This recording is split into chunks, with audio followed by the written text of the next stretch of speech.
SuperTalk Mississippi media production. Have you been seriously injured?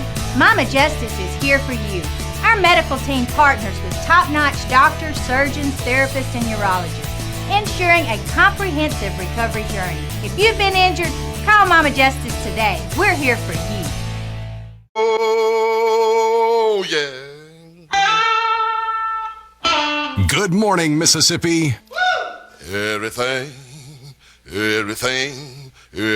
gonna be all right this morning. Mornings with Richard Cross. Oh, yeah. Here on SuperTalk Mississippi. Woo!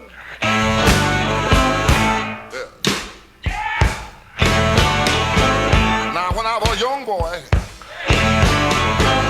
at the age of 5, my mother said I was gonna be the greatest man alive. But now I'm a man, way past 21.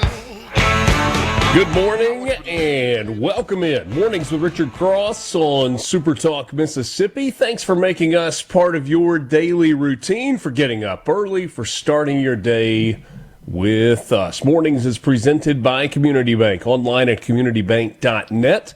Community Bank, rooted in our community. Alongside Lance Tolbert, I'm Richard Cross. Thanks for joining us. Lots to get to this morning. Lots happening in the world, even when it feels like we're in a little bit of a slower news time. It feels like there is not much of a slow news time anymore. But I guess that's good. Maybe that's good for what we do on a daily basis. Lance, good morning, sir. Good morning, RC. What's shaking, man? Oh, man, just dodging raindrops for the last couple of days, which that doesn't bother me much. You know, we needed the rain. Yard looks amazing. Yeah. Kind of cooled off just a little bit. I don't know what the weather's like up there, but it's been pretty nice around here. It hadn't been scorching. Don't feel like you're living on the sun quite as much. I fell asleep last night with a few raindrops coming down, and I could kind of see the flashes of lightning kind of through the shutters on the window, and it's like, that's going to be good sleeping weather. Yeah. And I was curious, and so I pulled up the radar. I was like, well, it looks like it's going to slide south of us for the most part. But it's kind of where we are. Got a couple of little periods with some raindrops falling yesterday in parts of North Mississippi, but it's, you're half a county away. Man, it's torrential. And you've got the thunderstorms, and that is why they are called isolated and scattered thunder showers. And we've got more of those coming up today all across the state. Dundee, Mississippi, 88 degrees for your high today. The low tonight about 71 degrees. Showers likely, thunderstorm possible this afternoon and into the evening. Aside from that, it'll be mostly sunny. So it's either going to be raining or sunny, which means it'll also be humid. New rainfall amounts for Dundee today, somewhere between a tenth and maybe a quarter of an inch. Could be more if you get one of those pop-up thunderstorms where it rains hard and heavy and kind of fast. Macon, Mississippi, 84 degrees for your high today. You'll get down to 70 overnight tonight. Showers and thunderstorms mainly before 5 o'clock. Chance of precipitation today in Macon about 90%. Half an inch, maybe 3/4 of an inch of rain possible. I mean, that's coming down there. Macomb, 86 for you today. Your overnight low, 71. Slight chance of showers, then showers and thunderstorms after lunchtime. About a 50% chance of rain. Only minor rainfall for you, though, today in Macomb. And on the coast, Pascagoula, Jackson County area, about 88 degrees for the high today. 75 the low tonight, chance of showers and thunderstorms. 30% chance. Winds today out of the southwest at 5 to 10, but you may get some gusts along the way up to 20 miles per hour. So typical mid-July heat and humidity. Some of those coastal areas may face even higher humidity today than the rest of the state. Conor McGregor, the UFC fighter, didn't he give boxing a try one time also? I think so, yeah. I get confused sometimes, some of the crossovers, but yeah, he's done a little bit of everything, I think. with He the fought Money Mayweather, didn't he? I think that was Clyde or whoever the Mayweather. Yeah, I think it was that fight, but he got whooped pretty good if I remember. If I remember correctly, that kind of held his own for a little while. Yeah, it's tough to go up MMA against fighter. a prize fighter. I mean, those guys are extremely skilled at standing up. Yeah, no doubt. UFC champion, two different weight classes. He has won championships there. He's known for his striking and that big personality. Maybe not the greatest guy that has ever lived, but, he has been mostly successful. Fought this past Saturday night. I did not watch it. I was asking my kids about it, and they said, 60 seconds into the fight, he tried to kick, and his knee exploded. Yeah, it's kind of. I think he had a bad outing. Yeah, Didn't go well. Did not go well. Jane Lynch was born in 1960, the actress and comedian famous for her roles in Glee, The 40-Year-Old Virgin, and Best in Show. And she's in everything else too. But those are the big ones. Those are the big ones. A lot of film credits for her. Oh man, I mean, she's in so many different things. She's had to make a fortune. She's got that mailbox money, There you go. Nice if you can get it. Born in 1912, Woody Guthrie, the influential folk singer, songwriter, and musician. You probably learned one of his songs in preschool or maybe in kindergarten. This Land Is Your Land. Oh yeah. Woody Guthrie. Former President Gerald Ford was born on this day in 1913. He was the 38th President of the United States, served from 1974 until 1977. He is the only president that was never elected to the office or the vice presidency. Well, and I think he's probably the only president, whose jackets are being worn basically by our entire legislative folk here in Mississippi. I think they went with the Gerald Ford collection. A lot of boxes. I mess with them all the time. I'm like, man, that's that Gerald Ford collection.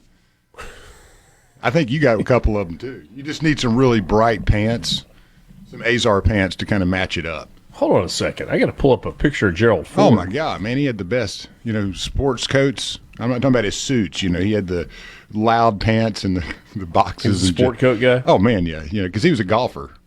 He had he had a little bit of style back in the day. Today we would think it would be kind of gaudy, a lot of boxes and squares and colors. Everything I'm seeing is either in a blue suit or a football uniform. Well, yeah. Okay. Looks like he was a skier too. Really, I didn't know that. I know he's a great athlete though. Mm-hmm. Outstanding. So Gerald Ford. You get to be president without having been elected. That's a deal. That works out pretty well. Yeah, the campaign is major part of the problem there. Yeah.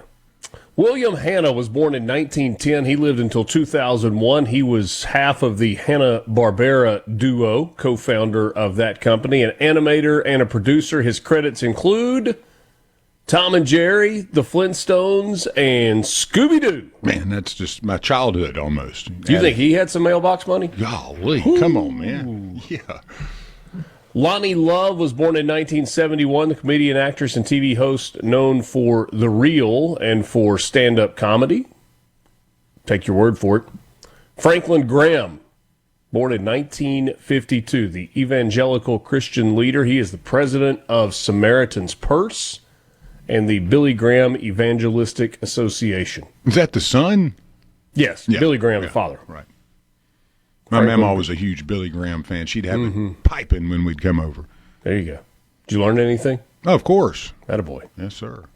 And Dan Reynolds, born on this day in 1987, the lead singer of Imagine Dragons. Yeah. They put out some hits. I've heard of them. I've just never heard any of their music, but I know they're big. You have heard their music. You just don't realize it. Just don't know if I want to admit it. Was something named Imagine Dragons? No, they had some good stuff. They had some pretty good stuff. This day in history, in 1789, you had the storming of the Bastille in Paris, a pivotal event that sparked the French Revolution. Crowds stormed the Bastille prison, a symbol of royal tyranny, freeing its 7 prisoners. It's now celebrated annually as Bastille Day, national holiday in France. 1798, the Sedition Act. The United States Congress passed this controversial law as part of the Alien and Sedition Acts. making it a federal crime to publish false, scandalous, and malicious writing against the government. It was seen by many as a violation of free speech and was later allowed to expire. 1881, the death of Billy the Kid. Outlaw William H. Bonney, I guess he was also known as Henry McCarty. Yeah, you got to have aliases if Okay. you're going to be an outlaw. He was shot and killed by Sheriff Pat Garrett in Fort Sumner, New Mexico territory at the age of 21. He had been a notorious figure in the Lincoln County War. Well, and, that may be one of the first, or, one of the early conspiracies, too, because a lot of folks thought that Pat Garrett let him go, and Billy, evaporated into the ether and became just a normal guy. Just went and lived in a cave for the rest of his life? I think it was somewhere in the Midwest. Some guy said he was him, A lot of folks believed him. 1958, the Iraqi Revolution. Iraqi military officers overthrew the monarchy in a coup, killing King Faisal II and establishing a republic under Abdul Karim Qasim. It marked a major shift in Middle Eastern politics. C-Spire text line is open to you, 601-879-4395. Just getting started. Tuesday morning, July 14th. Thanks for being with us on Mornings with Richard Cross.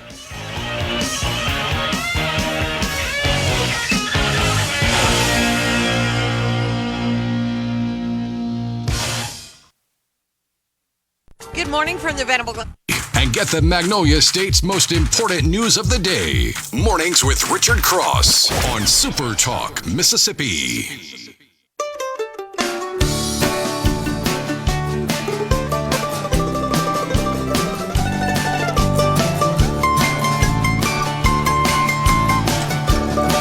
C-Spire text line, Jonathan says, good morning, fellas. Always great to start my day with you. College football is vastly approaching, he says. Have a great day. Vastly, quickly, inevitably.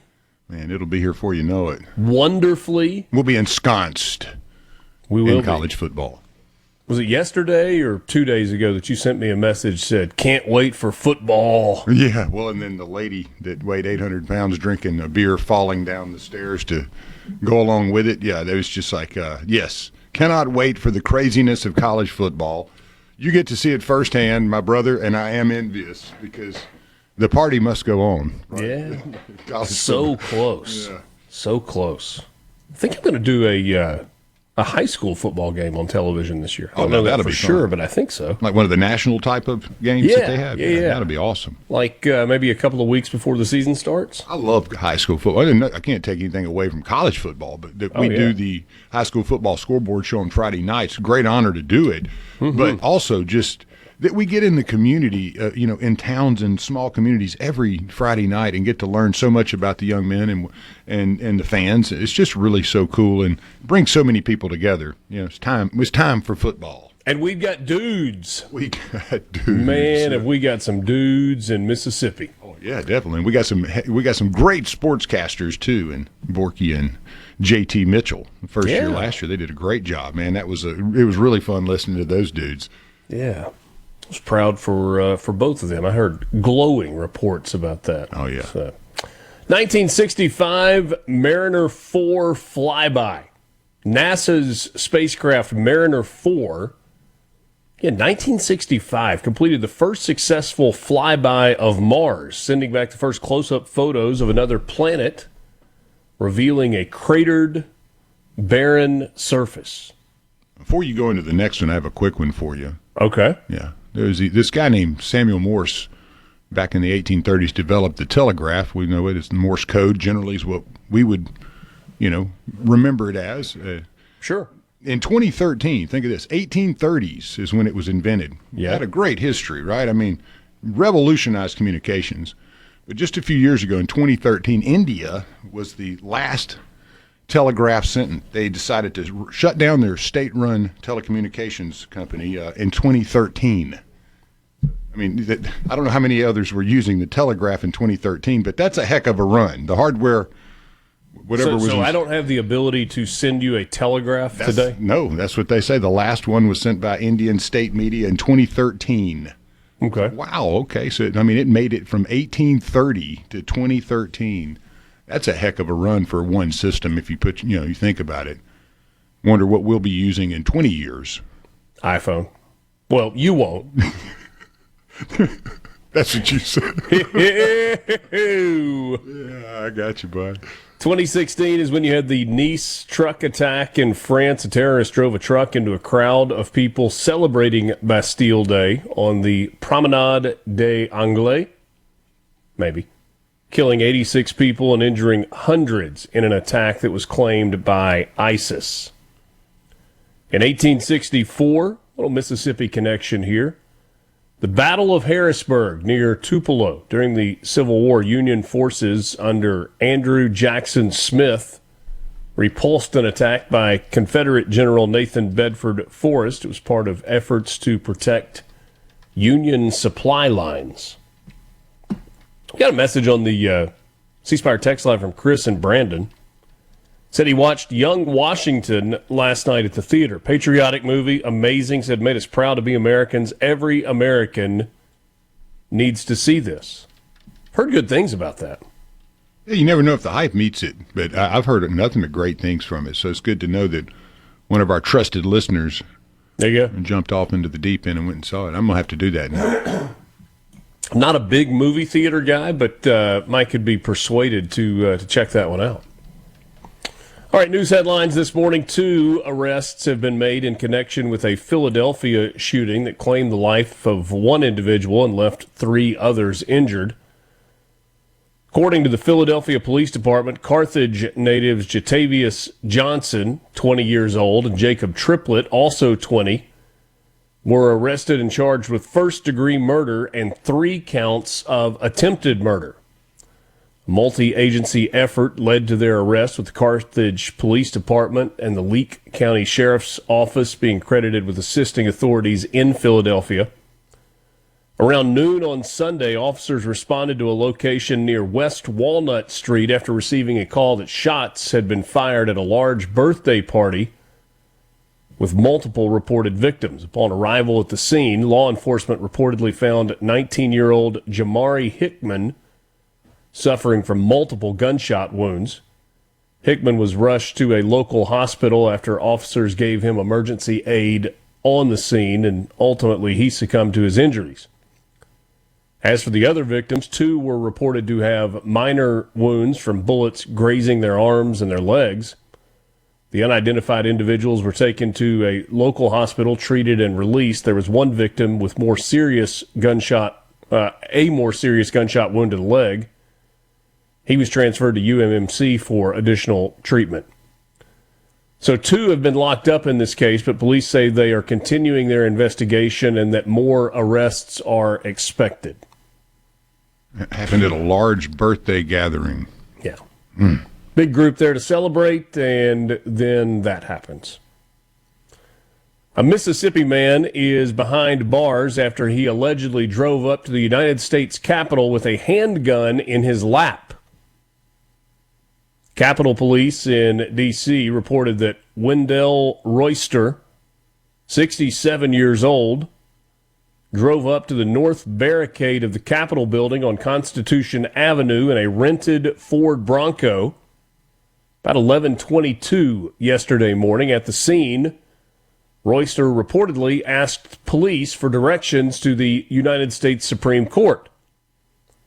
According to the report, the officer noticed a handgun in Royster's lap and ordered him to put his hands in the air. More law enforcement responded to the scene. They surrounded the vehicle and took him into custody. Royster is a Marion County native, said to have been arrested without incident, charged with carrying a pistol without a license and no permit. Police also found a dog chained in the back of the vehicle that he was driving.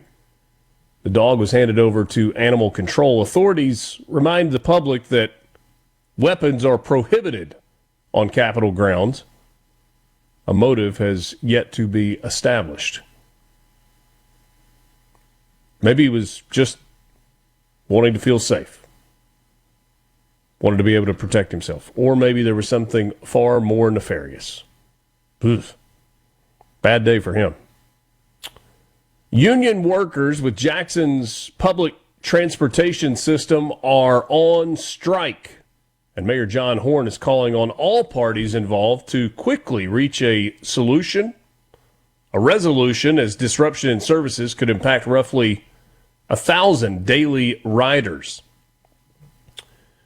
JTRAN workers went on strike yesterday morning at about 4 a.m. The Amalgamated Transit Union, Local 1208, that's the ATU, the organization that represents more than 60 JTRAN employees, contend that contractor MV Transportation has unlawfully surveilled their workers, unilaterally changed work rules to retaliate against employees, and committed other infractions. Another concern raised by the union is an MV Transportation-backed microtransit model where JTRAN's budget would be cut by about 20%, and the public service would shift to using smaller vehicles for on-demand rides, along with cutting a couple of the existing bus routes.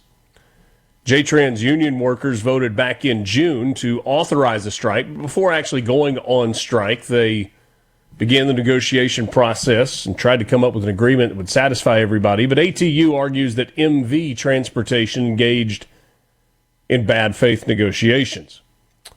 The union and the contractor have been negotiating since a contract expired last December. Second time in 2 years that JTRAN workers have gone on strike. They did it also back in September of 2024, a 2-week strike when employees argued that they had been unjustly punished for calling in sick or taking time off work. So for now, John Horn has said that his priority is to both ensure that drivers are being treated fairly and the residents who depend on the public transit system have access to it. For the time being, MV Transportation has deployed additional drivers from out of state in order to maintain as much service as possible on the JTRAN routes. To allow those operators to drive legally, Horn has waived the requirement for them to hold a Mississippi driver's license. Hope they are able to get that worked out as quickly as possible. This is Mornings with Richard Cross on SuperTalk Mississippi. Thanks for being us. The show is presented by Community Bank. We're back with you right after this.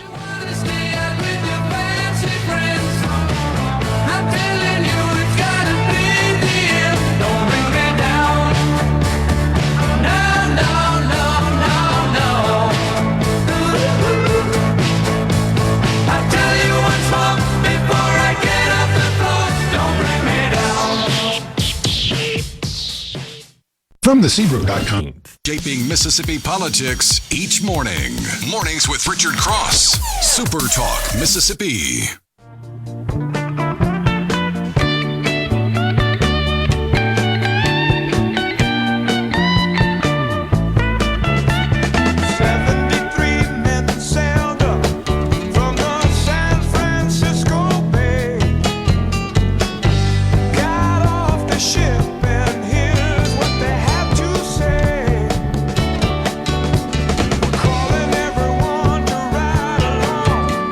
More news item for you this morning, at least in local Mississippi news. We're glad to be with you. It's Mornings with Richard Cross on Super Talk Mississippi. The C Spire text line is open to you, 601-879-4395. The first certificate of need exemption under the newly created Small Community Hospital Pilot Program has been granted to a hospital in the city of Magnolia. The con-exemption for Beecham Hospital will allow the facility to convert into an acute care site. That is according to Dr. Dan Edney, the state health officer. He told this to the Mississippi State Board of Health last week before the establishment of the Small Community Hospital Pilot Program as part of the passage of House Bill 1622 during this last year's legislative session. Dr. Edney said that making that change would have required a full certificate of need process. Reminder that under the new law, each community hospital has the ability to request one exemption. However, hospitals within the Delta Public Health region will be allowed two exemptions. State Senator Hob Bryan told the Senate back in March that about 55 hospitals would qualify for con exemptions under the measure. So, good news for Magnolia, Mississippi. It's time for your morning sports update brought to you by Pearl River Resort, online at pearlriverresort.com. Pearl River Resort is your home for casino thrills, family fun, and live entertainment. Check them out online at pearlriverresort.com. That's pearlriverresort.com. Last night, and you had to look for it, the Home Run Derby, prelude to the All-Star Game in the city of brotherly love, Philadelphia, Pennsylvania. I got to be honest with you.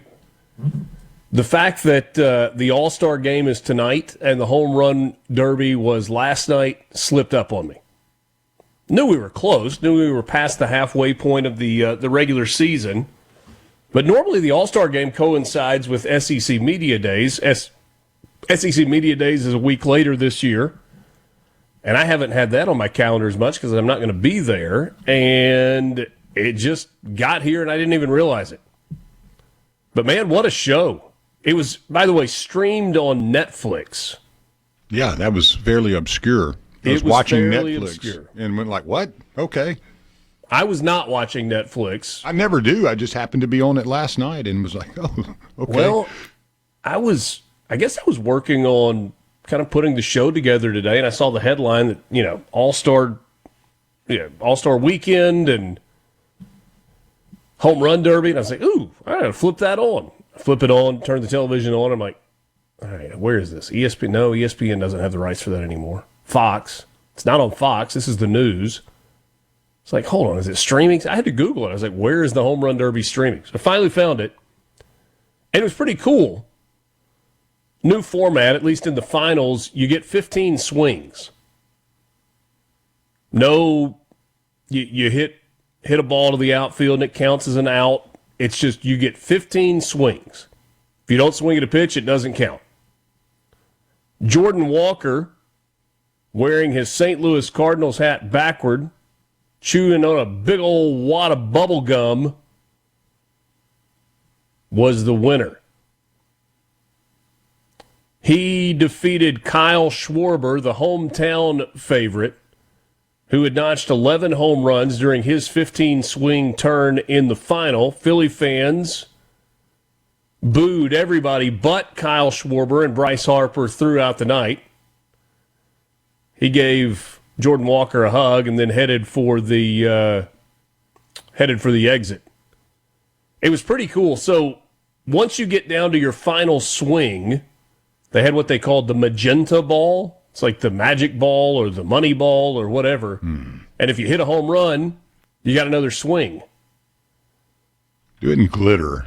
Down to his final swing, Jordan Walker hit 6 consecutive home runs to come from behind and win it. It was awesome. Dude's a beast, man. He's huge. Jordan Walker, after it was over, said, my thought is Philly's brutal. I mean, honestly. But I think it's pretty special because they love their players, and that's what you want from your home, like where you play. I mean, I'd never heard people cheer so loud for Schwarber, and those guys did their thing for sure. But, I can't hate them because that's their guy, so I just got to play the game. He did. A lot of boos. It was 20 swings in the first round, then with 15 swings in the semis and the finals. That's Stephen in Fulton. I will be honest and tell you that I kept wanting to hear Chris Berman go back, gone. Little bit different broadcast, but it was fine. In the newest round of lawsuits against the NCAA, here's another. The NCAA facing a federal class action lawsuit against its new eligibility rules. 11 Division I athletes have filed a federal class action lawsuit in the state of Colorado that alleges the NCAA's new eligibility rules have adversely affected their ability to extend their college careers and the NIL benefits attached to that opportunity. The NCAA recently announced an eligibility rule that grants all athletes 5 years to compete. 5 years to play. You got 5 to play 5.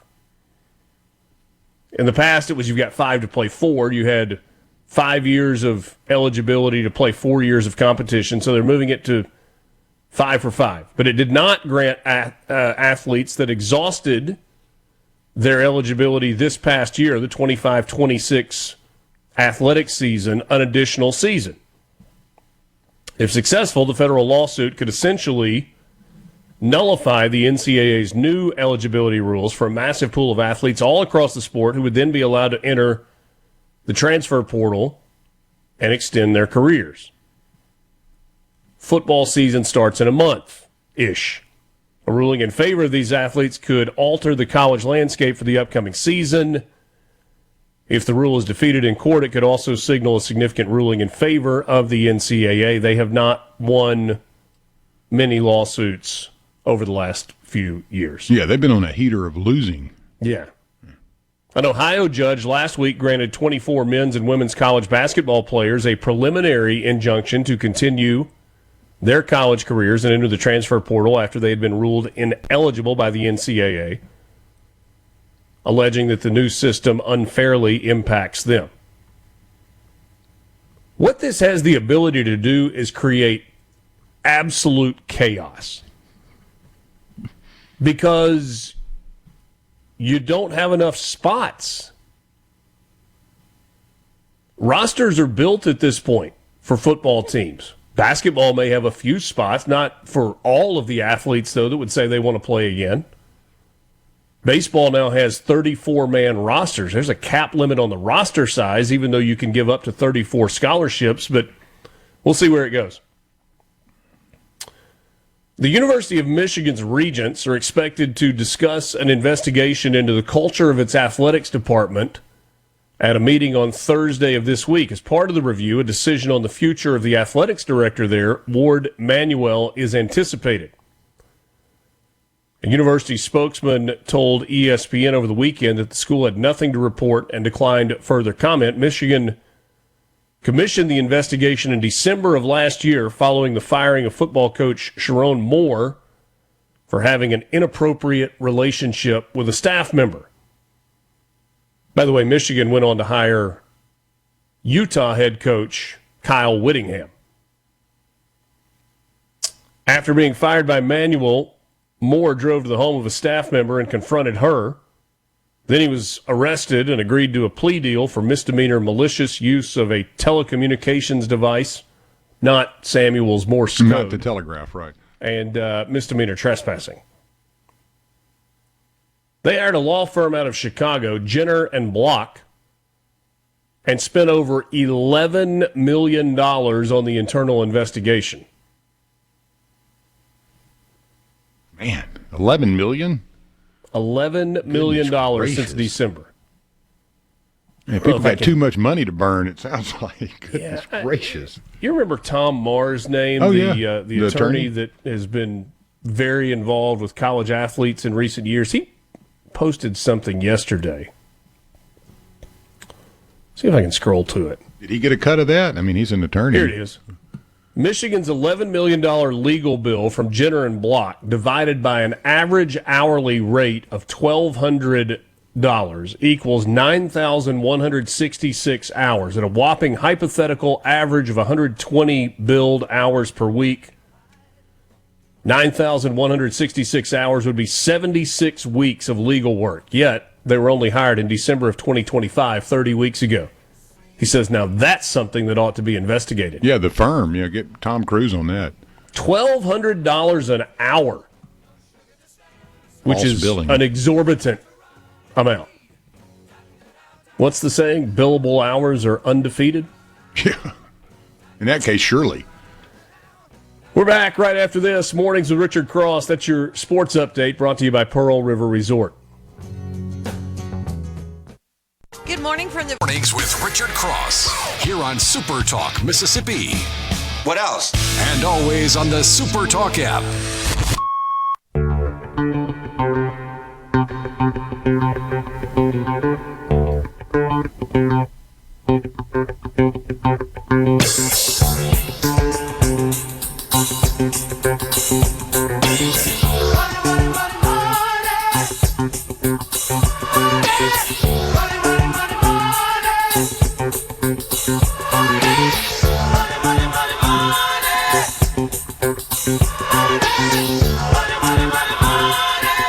Pleasure to be with you on this Tuesday morning, the 14th of July. It's time for your Mississippi Lottery update, brought to you by the Mississippi Lottery. No Powerball winner last night, and so the jackpot approaches $500 million.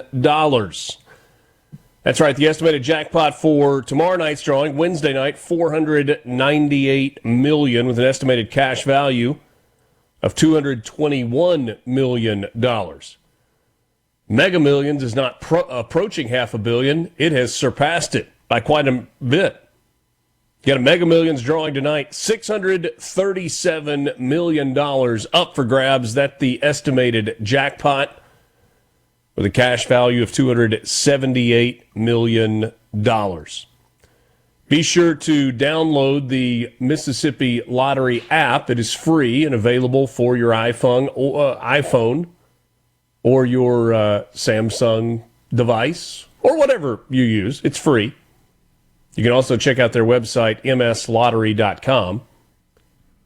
12 Mississippi Lottery players turned non-winning scratch-off tickets into an incredible $1.8 million in prizes in the summer second chance promotional drawing. $1 million to a player from Clinton, $500,000 to a Meridian player. An Oxford player won $100,000. 5 more players from Buckatuna, Manatee, Tupelo, and Jackson won $25,000 each, while players from Jackson, Moss Point, Greenville, Shannon, and Grenada each won $20,000. The next second chance drawing is October 13th, so don't toss those non-winning tickets. Enter them through the Mississippi Lottery official app or visit mslottery.com/second-chance. Man, that's a heck of a summer stocking stuffer right there. You know, $1 million, 500, 100,000. That's going to be some good trips. Big stuff. Big stuff there. That's your Mississippi Lottery update online at mslottery.com. Hey, I have one thing. Yesterday we got in the legal show, Schwartz Hour, we were debating, got a pretty deep debate on whether or not, what movie did Tom Cruise not run in, you know, like he's known for running in all of his movies. And a few of our listeners wanted to know if he actually ran in Born on the 4th of July. So I did a deep dive at 8 minutes and 30 seconds in and 23 minutes and 30 seconds in. Yes, you do get to see Tom Cruise running. So I did. I just wanted to solve that for you. Was playing with the boys in the background. Wow. He was in his jean shorts. No shirt. No shirt. But yeah. So I have not found a movie yet that he isn't running in. So that's his look, you know. That is one of the most physically uncomfortable scenes in any movie that I can think of, playing sand volleyball in jeans. Yeah. You know how hard it would have been to put that white T-shirt back on and then throw the leather bomber jacket on? No wonder she wanted him to go take a shower. Hey, please get out of here, man. Come on. Go sit on the porch. Mike McCormick is going to join us about 25 minutes from right now. He's the president of the Mississippi Farm Bureau Federation. Austin Golding will stop by in the 8 o'clock hour. Always enjoy the visits with both Mike and Austin, so that's coming up today. Let's see. Do we have time to do this? Let me hold on to that for a second. This reminder. Big deal happening today in the greater Philadelphia area. The Mississippi Band of Choctaw Indians and Choctaw Tribal Schools will celebrate the opening of the new Choctaw Central High School and Choctaw Central Middle School on campus with a ribbon-cutting ceremony. Their new campus is located on Highway 16 West in Choctaw, Mississippi. Ceremony at 1 o'clock with the ribbon cutting at 2:15, and then facility tours that begin at 2:30. The community is invited to attend and celebrate the completion of the new campus, which will provide modern learning spaces for Choctaw students. They're giving away free commemorative T-shirts, at least for as long as supplies last. So that's coming up later today. Talked a little bit with Chief Cyrus Minn about that when we were at the Neshoba County Fair. And man, he was beaming with pride. Said it's something that they've talked about for a long time, and they have finally reached the finish line. Going to start a new school year and a new middle school and high school. I'm actually going to scoot over there for that coming up later today, and look forward to seeing it. That'll be a lot of fun, man. Yeah, he showed me some pictures of the basketball. I started to call it gymnasium, but it's really arena. more of an arena. Yeah. They got the LED lights in there and all the bells and whistles, new football stadium opening, whole deal. Excited to see that later today. If you're in that part of the state and you want to check it out, you are invited to do so. That's the new Choctaw Central High School and Middle School. 7 o'clock hour is on the way. Did you hear about the Ro Khanna issue in Israel? Turns out there might actually be some more details. Who could have imagined? We're back with you after this. The views and opinions expressed by the hosts, guests, and callers on this show are not the opinions of TeleSouth Communications, its management, or advertisers. Start your day right. Mornings with Richard Cross on SuperTalk, Mississippi. She traveled all around, all across this country. Met a lot of people, made a lot of friends. She got the feeling of the swamp playing running through her blood. She going back home, but she don't know when.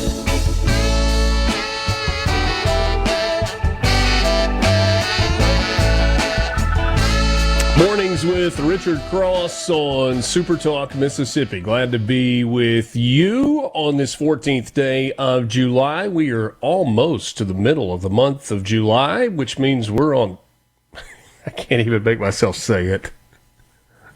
We're on the downhill side to Christmas. Oh, man. Yeah, people will start shopping. Yeah, people will start shopping soon. There's certain people that will have it all bought by the end of summer. They're like, yeah, I'm done with Christmas. I don't know if you can trust people like that. Yeah. I can't pull it off. I'm like the one finishing before you go home for Christmas Eve. So yeah, that's when I'm winding it down. Maybe they would argue, hey, I care more about people. I spend a lot of time in it. I spend a lot of time on it and do all the stuff in advance, think everything out. I wouldn't disagree. You probably care more. Maybe it's possible. Yeah. I love giving gifts. I would not have the self-discipline to not, like, if I'd bought a Christmas present for one of my kids in July, no way I would have the self-discipline to not buy another present 2 days before Christmas. Yeah, they'd start piling up. This was back in July. It's paid for. And they're going to have enough. All those things. Mornings is brought to you by Community Bank. Ever notice how some places still know your name? At Community Bank, that's how banking works. We're a bank that knows community because we live here. And when you walk in, you're more than an account number. No matter what your banking needs are, at Community Bank, you'll talk to real people who care about your goals. Community Bank, a local bank built on relationships. Stop by your neighborhood location or learn more at communitybank.net. The C Spire text line is open, 601-879-4395. Lance, I feel like you brought me into something that I had no place in, and yet now I'm going to correct. Question about Tom Cruise running in a movie. Is there a movie where he didn't actually run? Somebody said the first Top Gun. I'm sorry, but you are erroneous. Clearly in the volleyball scene, he was running on the volleyball court, and there is a scene where he is jogging to the plane. Yep. Yeah, there's a couple, obviously, that I don't know, like Lions for Lambs. I remember that movie. And now that it was mentioned, that definitely hits the spot because he didn't leave the office in that one. And then I believe in Tropic Thunder, Lex Grossman, all he does is dance kind of at the end. What a tough dude, old Lex Grossman, the producer. Yeah. But those are two. So I bet the laundry list is long.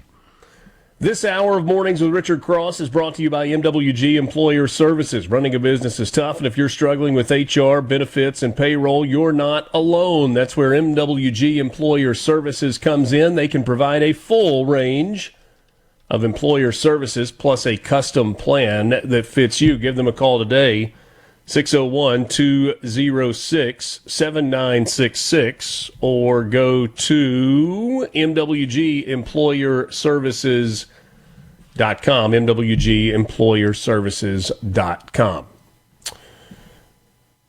Rohit Khanna is an American politician and an attorney serving as the United States representative from the 17th Congressional District of the state of California. Questions coming in about whether or not he ran in either risky business or cocktail. Yeah, he got a running start and slid across the floor in his sock feet in risky business. I didn't mean to derail today, but it had to be done. You know, cocktail. Yeah, yeah. He ran because he says he's on the beach. Ran after her. Yeah, he ran on the beach to go over there to the girl that had drank too much champagne. Champagne in sun does not mix well. Question: was Elizabeth Shue better in Karate Kid or in Cocktail? That's a great question. I mean, I'm not sure it is. I mean, I don't know. I like her in Cocktail the best. Is her greatest acting role of all time, followed closely by Adventures in Babysitting. I love that movie. Yes, excellent movie. But you do get her in a bathing suit. When she pulls that switchblade out of the kid's foot on the L in Chicago and turns around and tells the robber what's up. Yeah. Can't say what she said on the air. She was a boss babysitter. Yeah, I mean, that's the one you want. A lot of adventures, and she took care of business. But yeah, seeing her in Cocktail, you get her in the one piece. So I got to default to that. Okay. All right. Khanna. You saw the news from, I guess, over the weekend. He decided to ease over to the Middle East into a war zone and then complained when he was detained by Israeli military. That's about all of the side of the story that we have heard until now. Israeli ambassador to the United States, Michael Leiter, says, hey, there are a few things you need to know. Number one, Congressman Khanna was offered the opportunity to coordinate his visit with the state of Israel. This goes beyond notifying of his presence in the country. He was offered in-depth coordination of his schedule to avoid misunderstandings, and he chose to ignore the offer. He also did not coordinate his visit with the United States Embassy in Jerusalem. I'm sure his explanation was that he didn't want a guided tour. He wasn't looking for a photo op, or was he? He didn't want the sterilized version. He just wanted to go out and see for himself. Number two, he chose to conduct his visit accompanied by Palestinian activists and New York Times journalists with cameras at the ready. With him was also a person affiliated with J Street, an organization that actively lobbies against the government of Israel on Capitol Hill. Number three, this is the Israeli ambassador to the United States on X. Mr. Khanna and his entourage entered what was believed to be a closed military zone without permission. The military had no prior knowledge of him going there due to his refusal to coordinate with them. The vehicle they stopped was unknown to them and therefore provoked suspicion. The moment details of the congressman's identity were cleared, he was free to go. At no point was the congressman or any member of his party threatened by the soldiers or civilians bearing arms. Number four, to add injury or insult to injury, the congressman used this instance as an opportunity to tout genocide and apartheid, libels, to the press, propelling himself to the center of yet another anti-Israel media frenzy. The ambassador says the facts don't lie. This was a cheap, anticipated provocation that could and should have been avoided.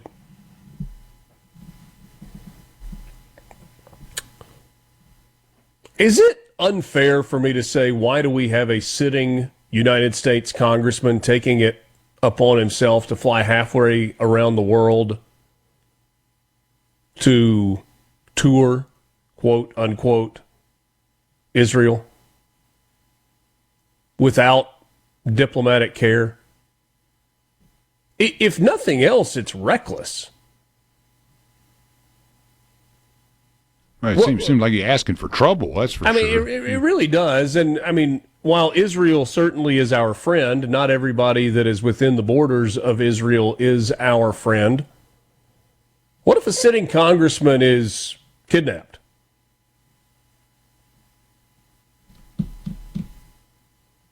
Whose fault would it be? I mean, obviously kidnapping is illegal. Can't do that. But talk about putting yourself in harm's way for no reason other than a photo op. And maybe it's backfiring a bit if it is him. Thomas says no great loss if it's him. Brent in Caledonia says, and made the trip on the taxpayer's dime, more than likely. And it would have been the taxpayer to bail him out, too, if he'd have got swiped and been a hostage. Bubba says, I wish they would have thrown him in jail.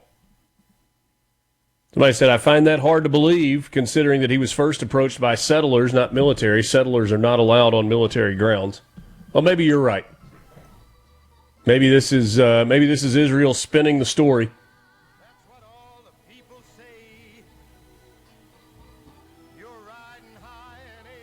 Maybe. Coming up next, the president of the Mississippi Farm Bureau Federation, our friend Mike McCormick. We'll get an update on what is going on with farmers across the state of Mississippi, what is going on with Mississippi Farm Bureau and its advocacy for the agriculture industry. We're back with you right after this. Mornings with Richard Cross, SuperTalk Mississippi, streaming at supertalk.fm and online at SuperTalk TV. We're back right after this. It keeps spinning around. From the Bendable Glass Track. From Sumner to Summit to Summerall, Richard has something for you.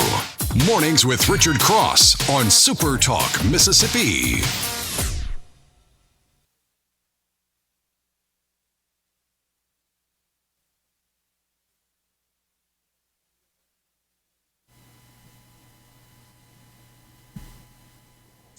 And we're back. It's Mornings with Richard Cross on SuperTalk Mississippi, streaming at supertalk.fm and SuperTalk TV. Glad to be with you. Mornings is presented by Community Bank, online at communitybank.net. Community Bank, rooted in our community.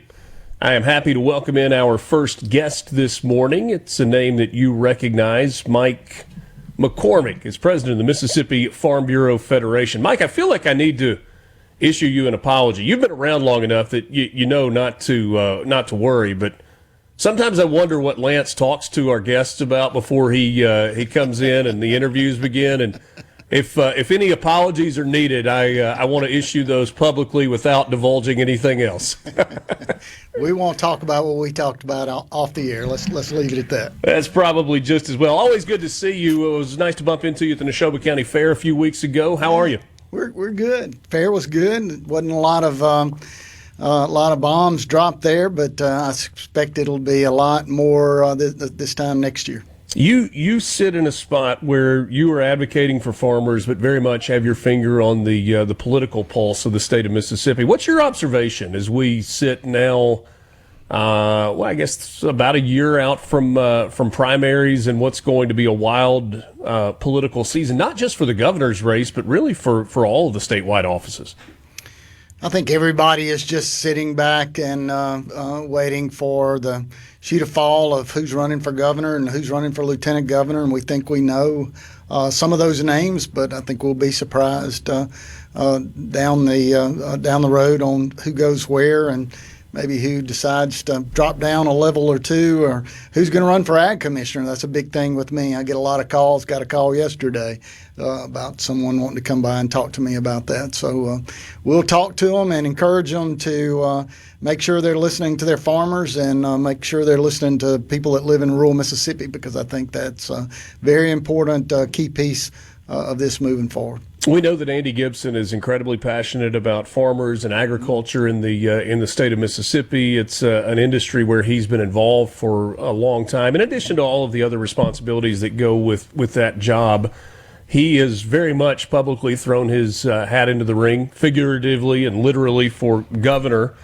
which means that there will be a new ag commissioner. In terms of, from your perspective, what you're looking for in a person that fills that role, what matters? I'm going to surprise you a little bit. I think we need to have somebody there that is willing to be a regulator. I think that's the biggest thing that farmers here in the state need. Is they need structure.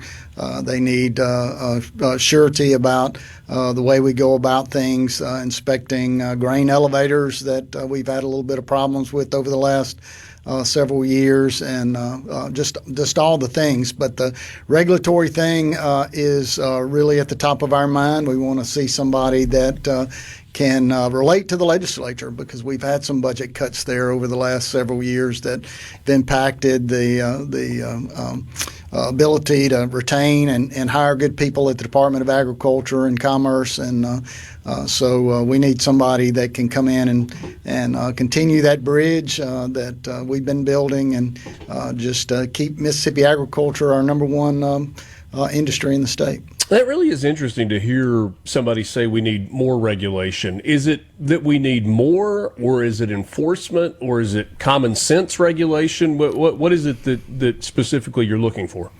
Well, it's just common sense, and we don't want more regulations, but the ones we have on the books are there for a reason. And if we've got drift that's causing problems from some type of chemical application, we need the plant board to have enough funding to go out and figure that out, so we can protect those crops and protect those farmers. We need elevators inspected. We need our fuel inspected.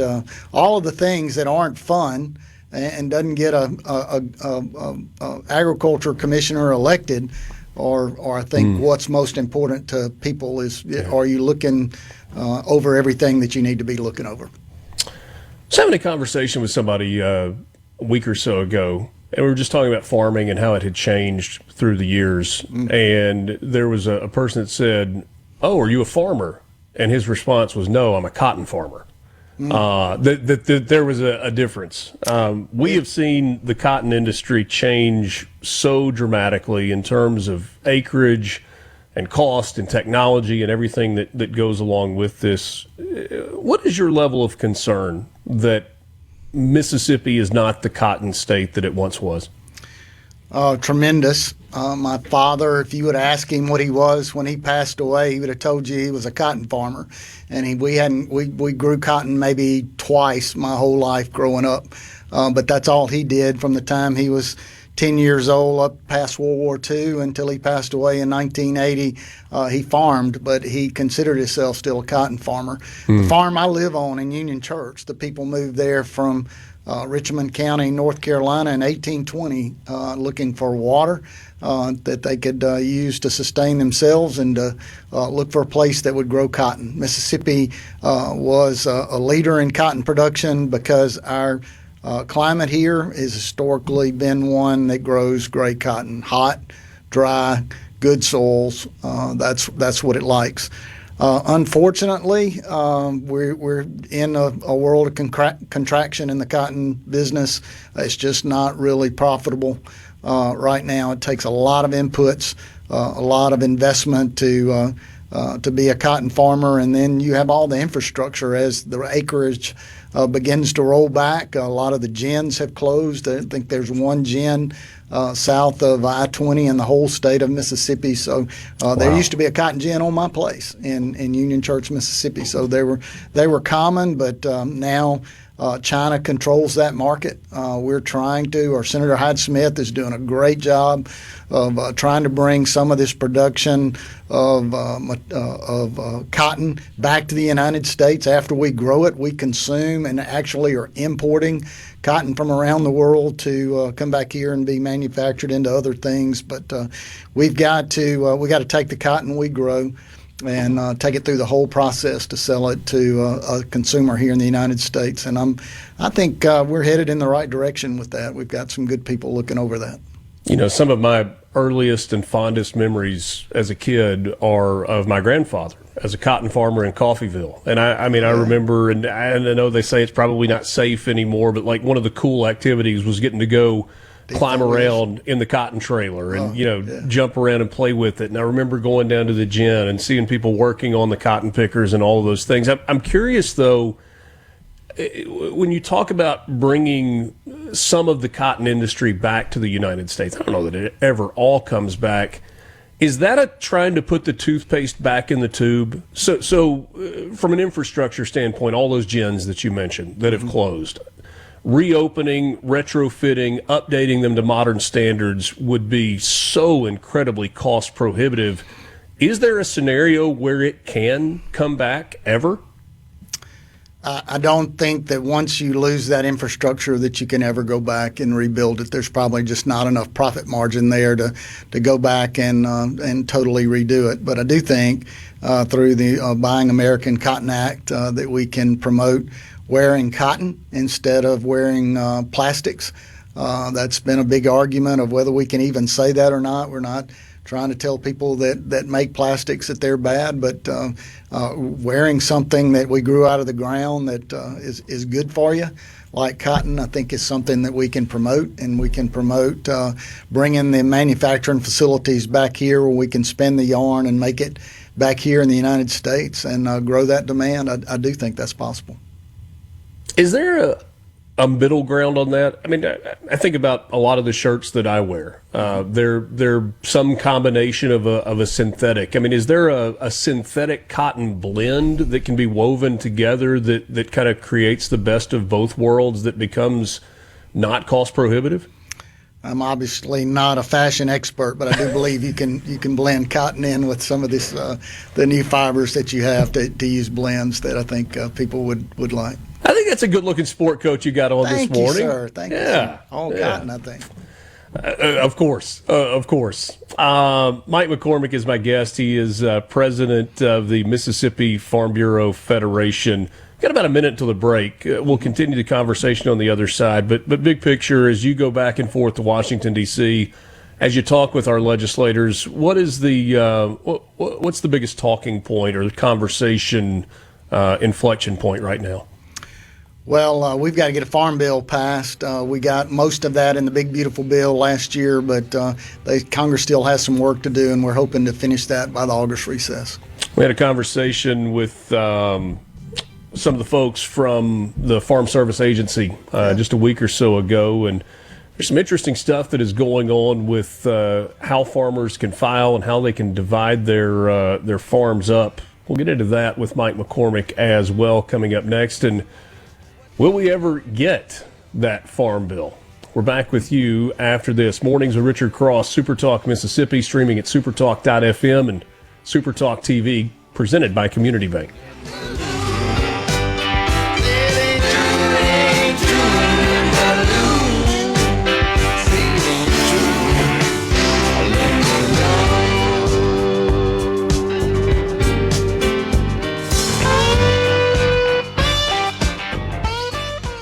From thecbro.com. Morning, partner. The sun is up, the coffee is on, and you're starting your day right. Mornings with Richard Cross, here on Super Talk, Mississippi. Ain't gonna work on Maggie's farm no more. Wake up in the morning, pull my hand, pray for rain.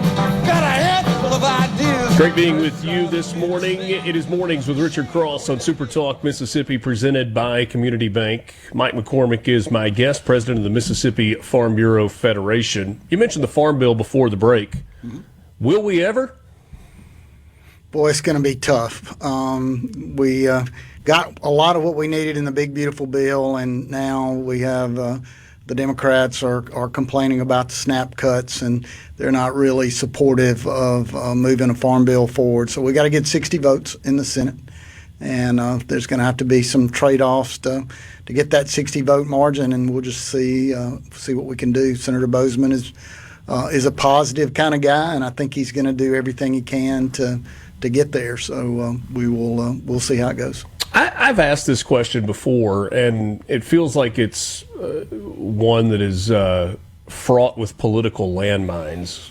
Why do those two things have to be part of the same bill? Why can there not be a standalone farm bill and then a SNAP food benefits bill for poor people who need that assistance? Yeah, because 80% of the farm bill is not in farming related things, right? So, the story goes that Jamie Whitten, a former congressman from Mississippi, who's the building in USDA is named after, decided way back when that we didn't have enough votes in the House of Representatives to pass farm bills anymore because most of our House members represent districts that are non-agricultural. So to get those votes, they married the nutrition title with the agricultural title, and all of a sudden we could build a coalition and work across aisles to get a farm bill. And that's worked well for all of these years up until partisan politics has just gotten so bitter that it's not working well anymore. So initially it was well-intentioned.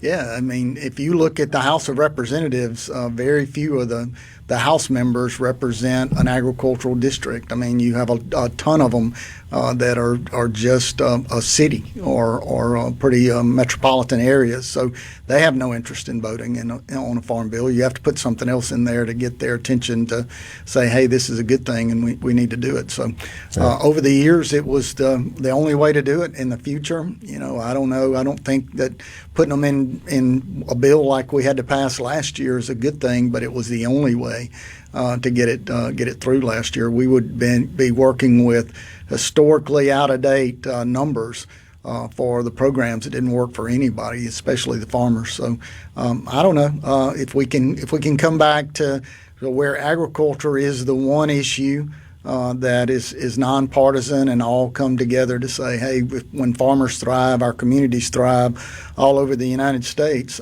then we can continue it in this manner. But who knows? I think when we've talked about tariffs, you've chosen your words carefully, but you haven't necessarily minced words either. We've gotten the tariff rollbacks on fertilizer. Has that had any positive effect financially? I will say again, tariffs are bad for farmers. We pay them in both directions, and it's been a big part of the inflation of our inputs that has kept us unprofitable. So it's just not a good thing for us, but understand that other people look at it in a different way. The fertilizer tariffs coming off Moroccan fertilizer is a good thing. It's going to reduce phosphorus levels of tariffs of about 22%.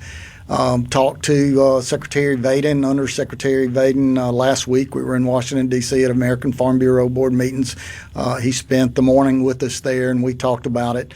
It's a little bit different when you talk to administrators that doesn't exactly understand the way farming works. Like they think that we have a big warehouse that we will just import a load of fertilizer off a ship and stick it in our warehouse to use whenever we want it. But that's not how it's done in Mississippi. The brokerage companies or the retailers actually have to go out and book that and then pass along the savings to the farmer. So we're hopeful that that's going to bring phosphorus levels down. We're still having high nitrogen prices, high potash prices, but we do think that going into the spring that we should see some impact with these tariffs rolling back that's passed along to the farmers. Mike, it feels like in so much of what we talk about with farming, there's never an immediate impact, especially when prices come down, because whether you're talking about selling a crop, you have to book it in advance, or you're really rolling the dice going forward. If you're talking about fertilizer prices, there's somebody else that's having to buy them at a certain price, and then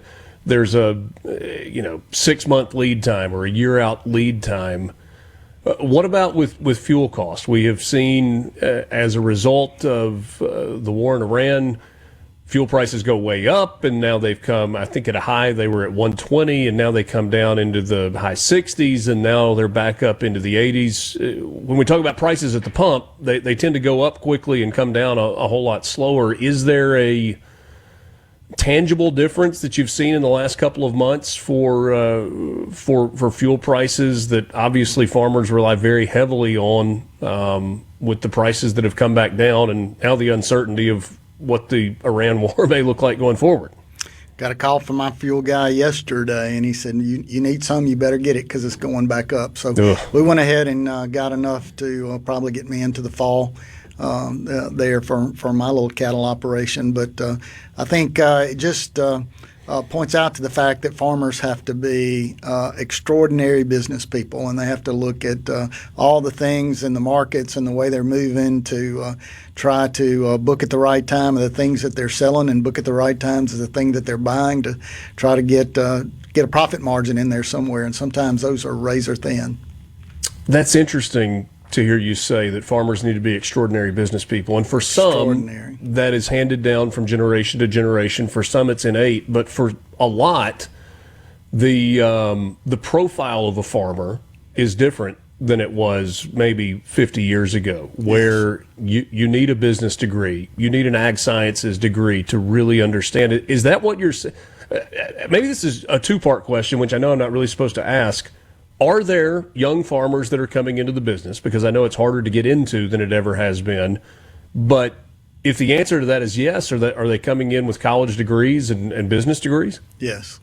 And I would encourage you. I've got a business degree. That's my background. I grew up on a farm, and you're going to have to run a business, and it's going to be a pretty big business, even though it's considered a small business, because there's a lot of money that goes through even a small farm these days. And you are going to have a lot of skills that your fathers didn't have, a lot of high-tech equipment that's out there that you're going to have to understand how to use to get that profit margin, and also how to repair, if it's possible that you repair it, because repairs are so extremely expensive to keep us going. This new law that's in effect that allows people to fix their own equipment, fix their own vehicles, is that positive for farmers?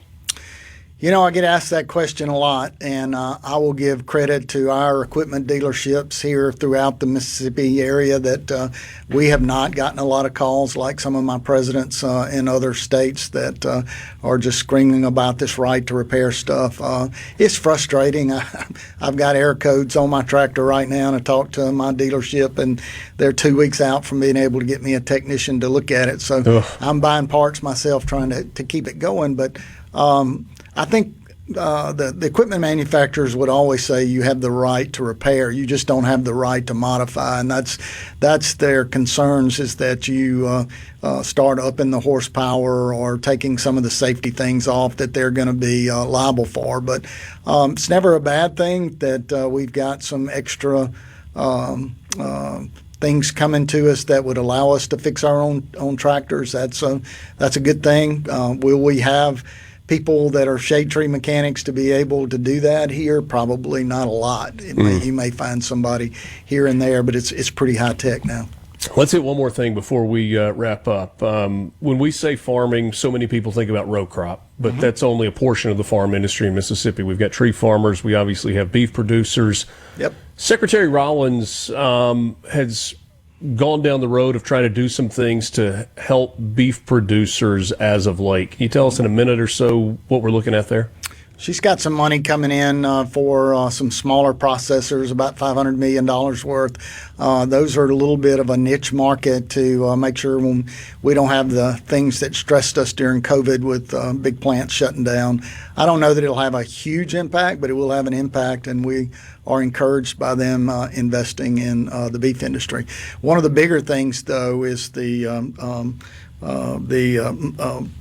product of the USA label that they're pushing, and I think that is huge. People need to know where their beef comes from.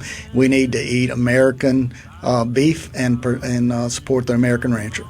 And just on the way out the door, the Farm Bureau health plan, we talked in great detail with you and Henry about that for a while. That's still going well?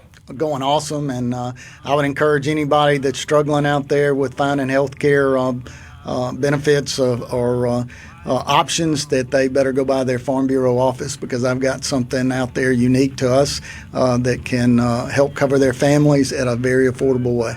It is worth checking into. You have a Farm Bureau office in all 82 counties in Mississippi, so there's one that is close to you. Mike, always appreciate your time. Good catching up, and we'll talk soon. Yeah, thank you, Richard. Thank you.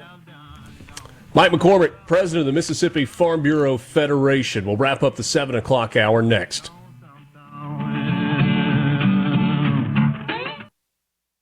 From the Venable Glass Traffic. From Abbeville, Batesville, DeIberville, or any other ville in the SIP, you're starting your day off right. Mornings with Richard Cross. Super Talk, Mississippi.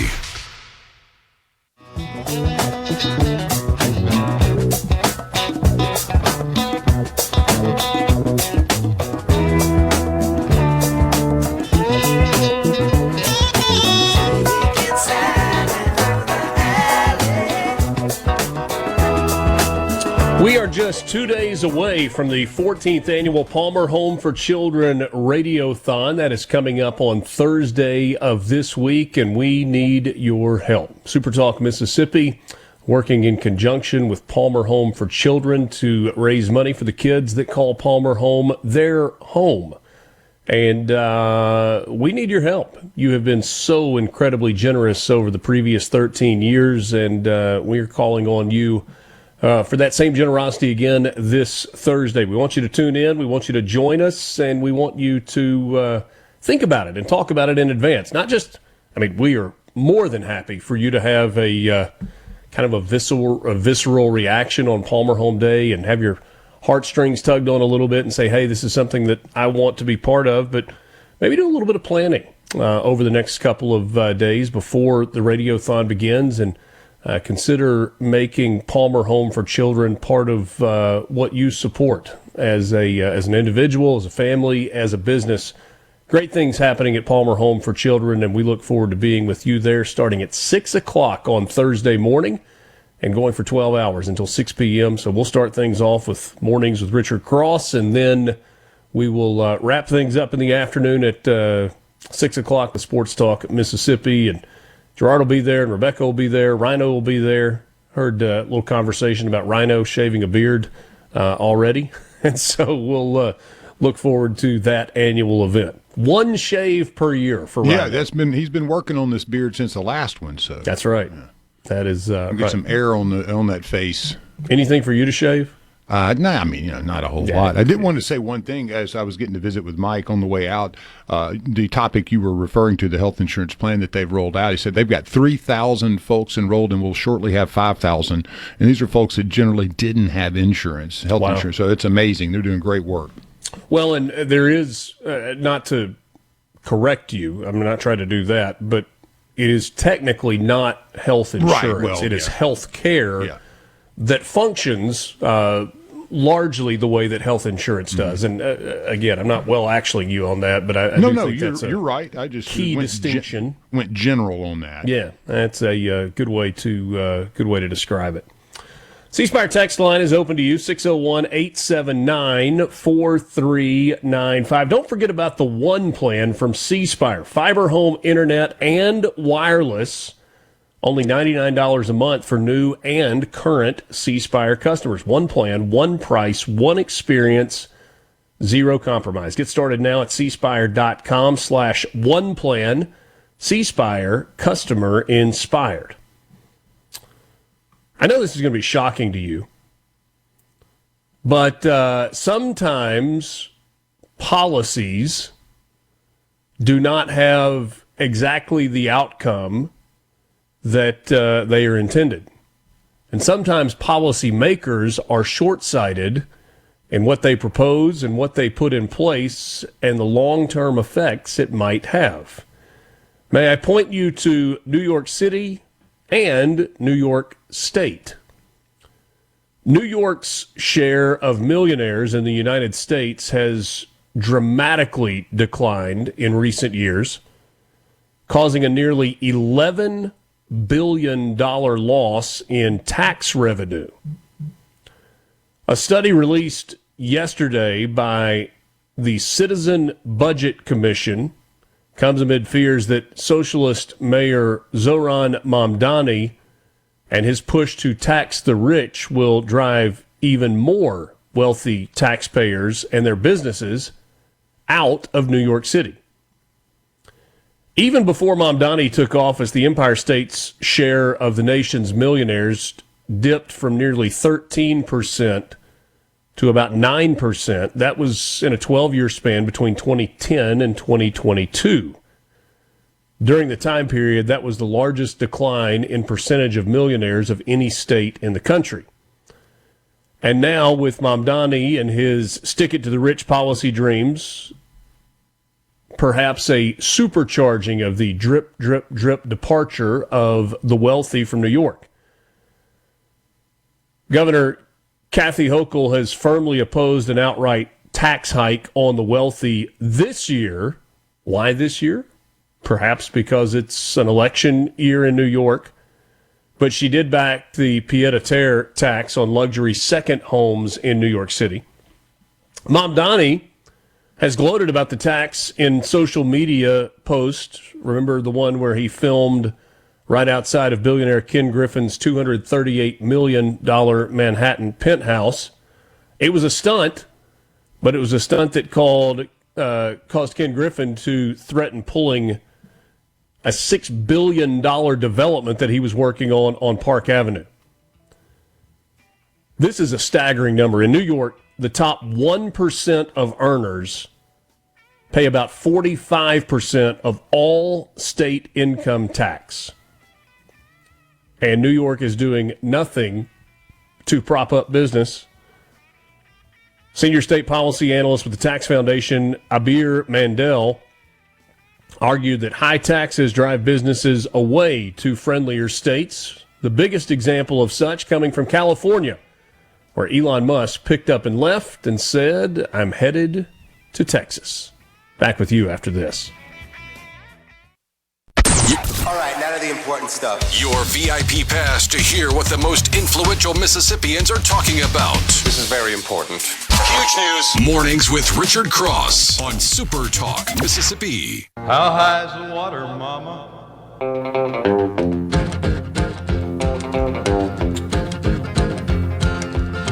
I met her accidentally. Mornings with Richard Cross, presented by Community Bank. When it comes to money, trust isn't automatic, it's earned. That's why Community Bank does things the old-fashioned way. When you come to us, we take the time to listen to you and discuss any questions you may have. Whether you're saving, spending, or planning ahead, you'll find bankers who know the community because they're part of it. Community Bank, banking designed with you in mind. Visit in person or online at communitybank.net. Community Bank, rooted in our community. Austin Golding joins me this morning. He is the president and CEO of Golding Barge Line. Austin, really hard-hitting stuff right out of the gate. I was thinking about this during the break. I don't know exactly what your musical tastes are. Better river song, Proud Mary, Rolling on the River from Ike and Tina, or Paul Robeson's original Old Man River?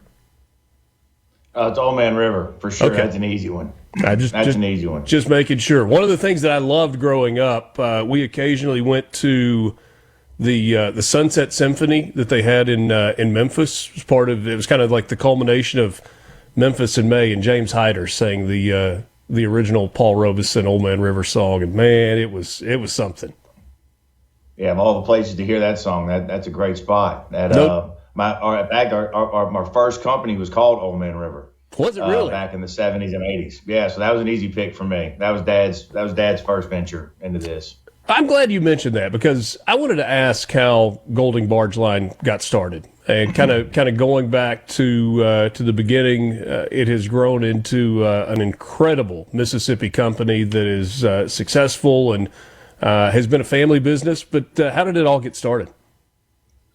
Well, Richard, going all the way back, my grandfather was a part of an investment group led by the Brents that went down into Guatemala and started farming and shipping different things back from Guatemala in the 50s into the 60s. And my family actually moved down there and ran that operation, came back to Vicksburg, was part of the group that invested in Big River Shipbuilding here, along with Old Man River Towing. And so that company ran from the mid 60s into the early 90s, and we sold to a publicly traded company. My dad was in his early 40s at that point, and had a non-compete. We tried to do just about everything else, but the river kept calling him back. So he started it right back up, and now this company now is about close to 4 times the size of that original venture.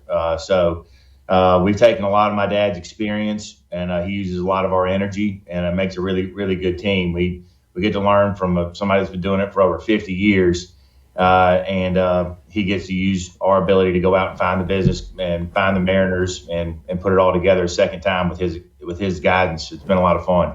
Sometimes family business doesn't work. You've got relationships and disagreements and all of those things. Right. How have you all been able to make this work? Not just for a little while, but for a long time. Well, I think, the first thing we're really good at is communication, and accountability.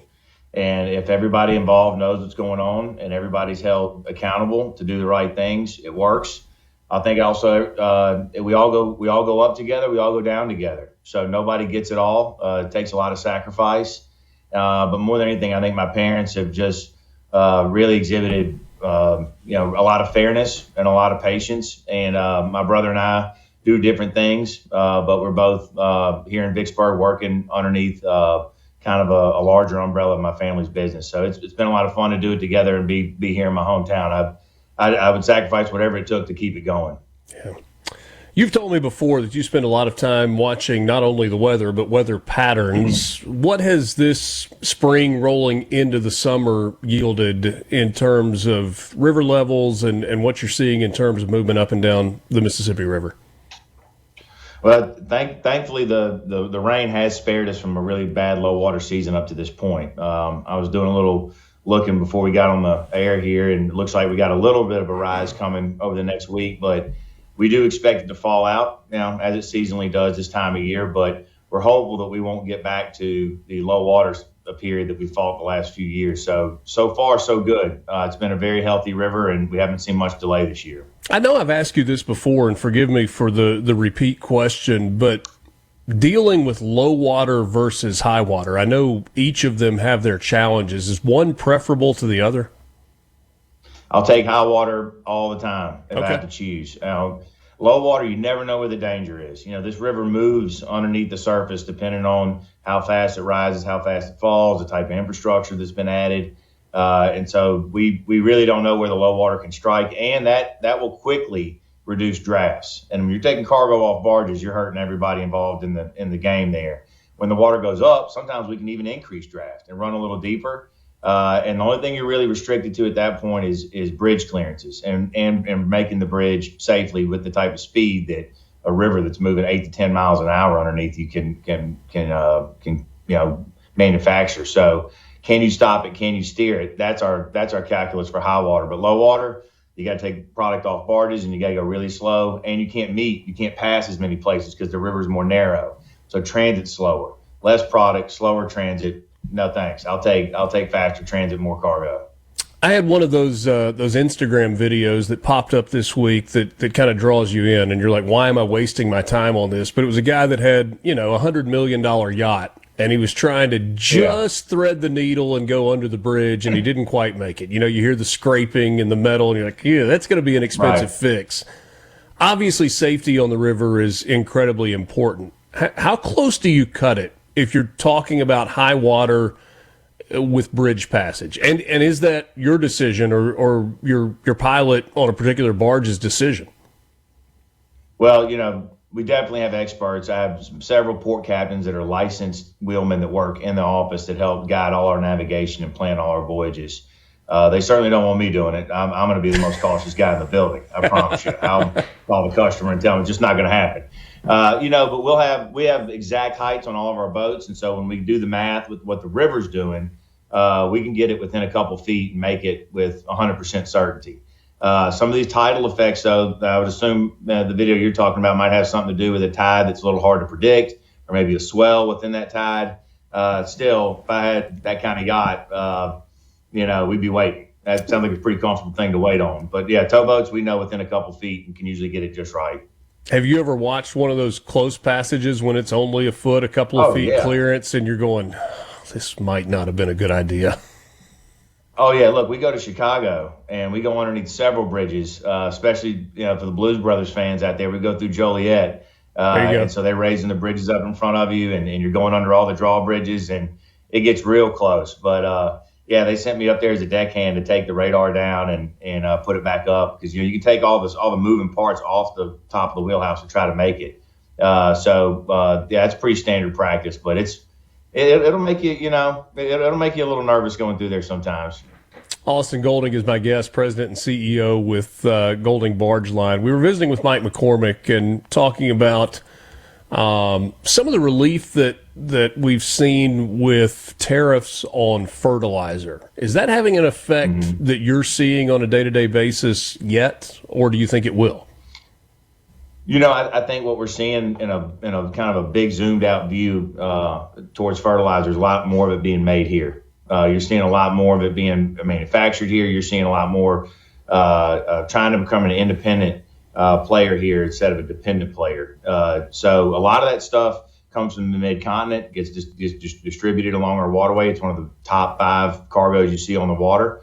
So the price movement on it, I think, has not really affected as much volume as I'm seeing people saying, okay, we need to control this supply chain a little bit more. We need to bring the manufacturing process of this product back to the U.S. in a big way. I'm seeing a big push for that. Yeah. Where are you loading and unloading cargo? So our top 3 hubs are going to be in the Houston area, of course, large energy corridor over that way. That would include everything from Corpus Christi, Houston, and New Orleans, Lake Charles. That area has about a third of our presence. A third of our boats and barges are out of Memphis, actually, for Valero up there and a couple other players, Exxon, Phillips 66, Murphy USA. We run for those guys in and out of Memphis and around the mid-continent area there. And then a third of our business is actually out of Pascagoula area, where we go along the Gulf Coast into Florida, into Mobile, and move a lot of products over that way that also come back towards New Orleans. It can be fuel, jet fuel, gas, diesel, things going to making plastic products, different kind of chemicals. That's a very diverse area for us over there. So it's really a third: Houston, Memphis, Pascagoula. Austin Golding, my guest. He is the president and CEO with Golding Barge Line, longtime Mississippi family company. You got time to hang with me for a few more minutes? Yeah, for sure, Richard. Always enjoy the conversations with Austin, and if it sounds like I'm genuinely curious with the questions, I am. I feel like I learn something every time we visit. We'll take a quick time out. We've got more coming up. It's Mornings with Richard Cross on SuperTalk Mississippi, streaming at supertalk.fm and SuperTalk TV. We're back with you right after this.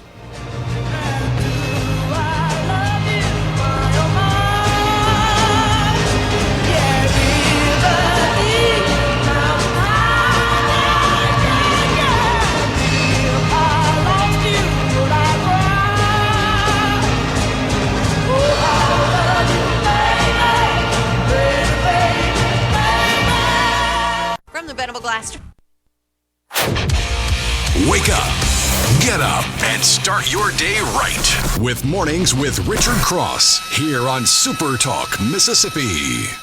But ask old River what he thinks. He knows all about them boys. He knows all about everything. There's an old man called the Mississippi. That's the old man that I'd like. There you go, Lance. Well done. Mornings with Richard Cross on Super Talk Mississippi. Austin Golding is my guest. He's president and CEO with Golding Barge Line. I was asking you before the break about the places that you load and unload the most cargo, and I feel like you kind of tested my geography. You said Pascagoula. That makes sense. You said Memphis. That makes sense.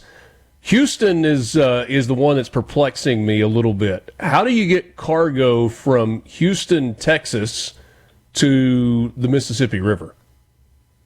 So this is a great question and a good rabbit hole. Okay. So you have the Intercoastal Waterway, the ICW, that runs along the Gulf Coast that was built in the early 20th century, really to kind of protect U.S. cargo from U-boats and other enemy threats within the Gulf. So it's a canal that runs from Brownsville, Texas, all the way down all the way through Texas, through Louisiana, across Mississippi, and into the Florida Panhandle, past Panama City. And this is a channel that we navigate every day, along with hundreds, if not thousands, of other vessels in any given area, and it connects a really, really strong energy corridor, even down in Brownsville, Texas, and Corpus Christi, where SpaceX is doing a lot of their stuff. They use the ICW. You come into the Houston Ship Channel. It connects Freeport, Lake Charles, New Orleans. It's a vital part of our nation's infrastructure, and very underappreciated. It's a super highway. It's like another river running right along our Gulf Coast. And the Port of Houston is huge in terms of, like, not just land, but the amount of cargo that comes in there, right? It's amazing. I mean, the Port of Houston it just grows every year. Houston itself is just growing every year. And we go out there, the amount of not only just product manufacturing, but product trading and blending, the amount of international cargo that comes in and out of there. I've described it to people as it's the best oil and gas manufacturing hub in the world. So a lot of companies that are international bring their products to Houston, make it, load it back on other ships, and send it back out. So they'll bring it from around the world just to use the facilities that are in Houston because they're so good. I got to be completely honest with you. I was thinking about asking you that during the break, and I thought this may be the dumbest question I've ever answered, because there's got to be, like, I don't see how Houston, you get, if you don't go out into the Gulf. I did not know that the Gulf Intracoastal Waterway existed. Yeah, it's a really, really, I mean, this country's done so much with our infrastructure early on that now we struggle to fund and struggle to keep up. But that ICW, the locks that are on it get really beat up, take a lot of money to maintain. The amount of silt that comes in after a hurricane takes a lot of dredging to get out. So it's a huge commitment, but the economic input that has to our nation's economy is irreparable. I mean, along with the pipelines that run along it, we have inputs in and out of these pipelines that pretty much supply the rest of the country. The ICW loads a lot of those with large and small vessels. So it's a great rabbit hole to dig into. It runs right through Mississippi too. It's a great ass avenue for us. Yeah, I feel like I can't be the only person that didn't know that existed. We've got really smart listeners, and there may be like Richard, you idiot, I can't believe, but that's new to me, and it's incredibly fascinating. Or is the ICW as affected by rising and falling water levels as the Mississippi River is? It's not nearly as much as the Mississippi River. I mean, here in Vicksburg, the river will move 55 feet sometimes in a high to low water year. In the Gulf, you definitely have tidal effect, and you have a northern blow in. You have a bad storm blow in from the north. It'll push all the water out in the ocean, and you have to really be careful you don't run aground when that happens. But we keep up with the tidal ebbs. And it can actually help you run a little quicker when you're coming in or running out if you can time the tide right. So it's a much different game, but yeah, it moves, I would say, 5 to 10 feet, within those movements, not 50 feet though. How much variation is there in the speed in which you can travel north and the speed in which you can travel south? So we operate generally by a 5 mile an hour northbound speed target and a 10 mile an hour southbound speed target. Now, sometimes, to average 5 over your trip, you'll have to make 7 or 8 in a certain area because you're going to get down underneath 5 in a hard shove. But coming south, it's a real efficiency test, because if you just put it to the dash and ran as hard as you could, you could run these boats and these barges at 15 miles an hour. I mean, I've been on a tow that's been doing 15 to 20 miles an hour before. You feel like you can pull a water skier up behind the boat. You're going so fast, but you're burning an unbelievable amount of fuel unnecessarily. So the fuel curve on it, for efficiency's sake and cost wise, if you maintain 10 southbound, you're going to be doing just fine from an ETA and performance standpoint. Going a little faster, just too much risk, too much cost. So in putting your business hat on, are you trying to balance so that your fuel costs are about the same, whether you're headed northbound or southbound from a predictability standpoint? Well, trip to trip, yes, but northbound, I'm going to burn at least twice as much fuel as I am southbound. Northbound, northbound. Let's just call it our standard boat, middle of our fleet boat. We're going to burn about 2,000 gallons a day northbound. Southbound, if we catch a fast river, we might burn as few as 500 gallons a day. So the northbound trip's a much harder shove. The southbound trip is really just about putting enough water through the wheels where you can steer. But northbound, no, it's 500 to 1,000 gallons a day. Southbound, 2,000 gallons or more northbound. That's incredible. And I guess a good jumping off point to talk about fuel prices. I don't know that.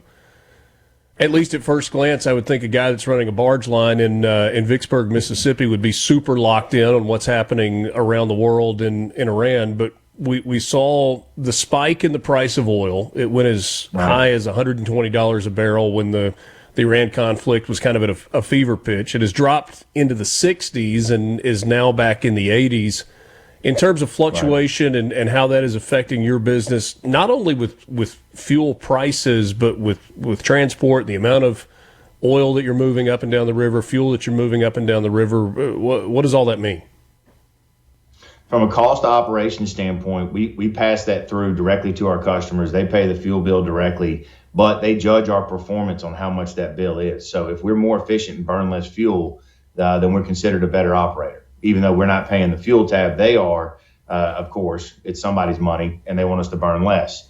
From a product standpoint and what we're moving, when the price moves, barges move. When it's real static, sometimes we can see our business get a little less busy because people are able to really make our barge movements super efficient because they can calibrate how much they're moving pretty predictably. But when it's unpredictable, they want barges because barges can move product quickly. It can also store product where they don't have a storage capability otherwise. So, for instance, you have a large diesel inventory, price goes through the roof. You want to hang on to that diesel as long as you can to try to ride that price up and create what they call a bigger crack spread. So a lot of our customers have large inventories of product already, regardless of where it's coming from. They can charge the new price, and so we're part of that process, which. Richard, I've always told people, this is a business. This is not a charity. This isn't some patriotic effort. When I hear people say American oil companies or American oil, it's a little misleading. And they're going to sell this stuff to whoever's going to pay the most for it. And now the revenue may come back to this country, which is great, but they're going to charge. They're going to let whoever wants to pay the most pay the most. How much have you gone back and studied kind of the origins of shipping in the United States? And I mean, I guess you could go back all the way to the 16 and 1700s if you wanted to, but particularly the kind of the Cornelius Vanderbilt era. Well, I love that. I mean, anytime I see that pop up on the History Channel, you're going to watch the Titans of industry and all that stuff. I love that. But really, if you want a great book about Mississippi and our shipping industry here, Rising Tide is a must read. Okay. And it's a great detail around the 27 flood and how our levee system was managed at that point, and all the characters in Mississippi that were a part of that event. But Rising Tide, I tell anybody that comes to work here around, got to read that book.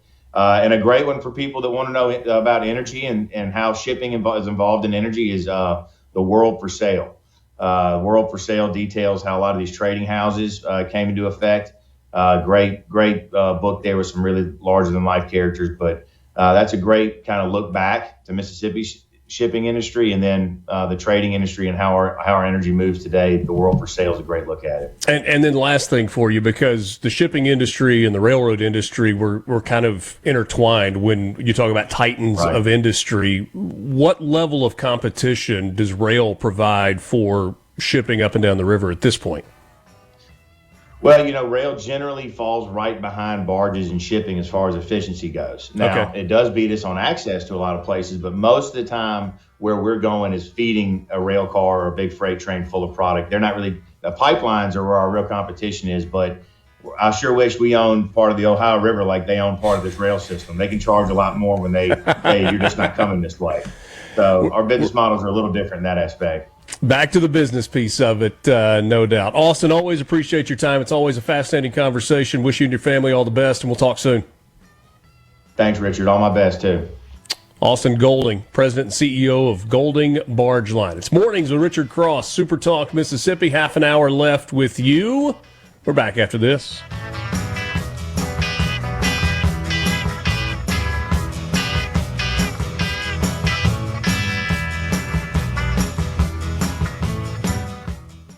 From the Seabrook.com. You're waking up to what's happening. Mornings with Richard Cross. Right now on Super Talk, Mississippi.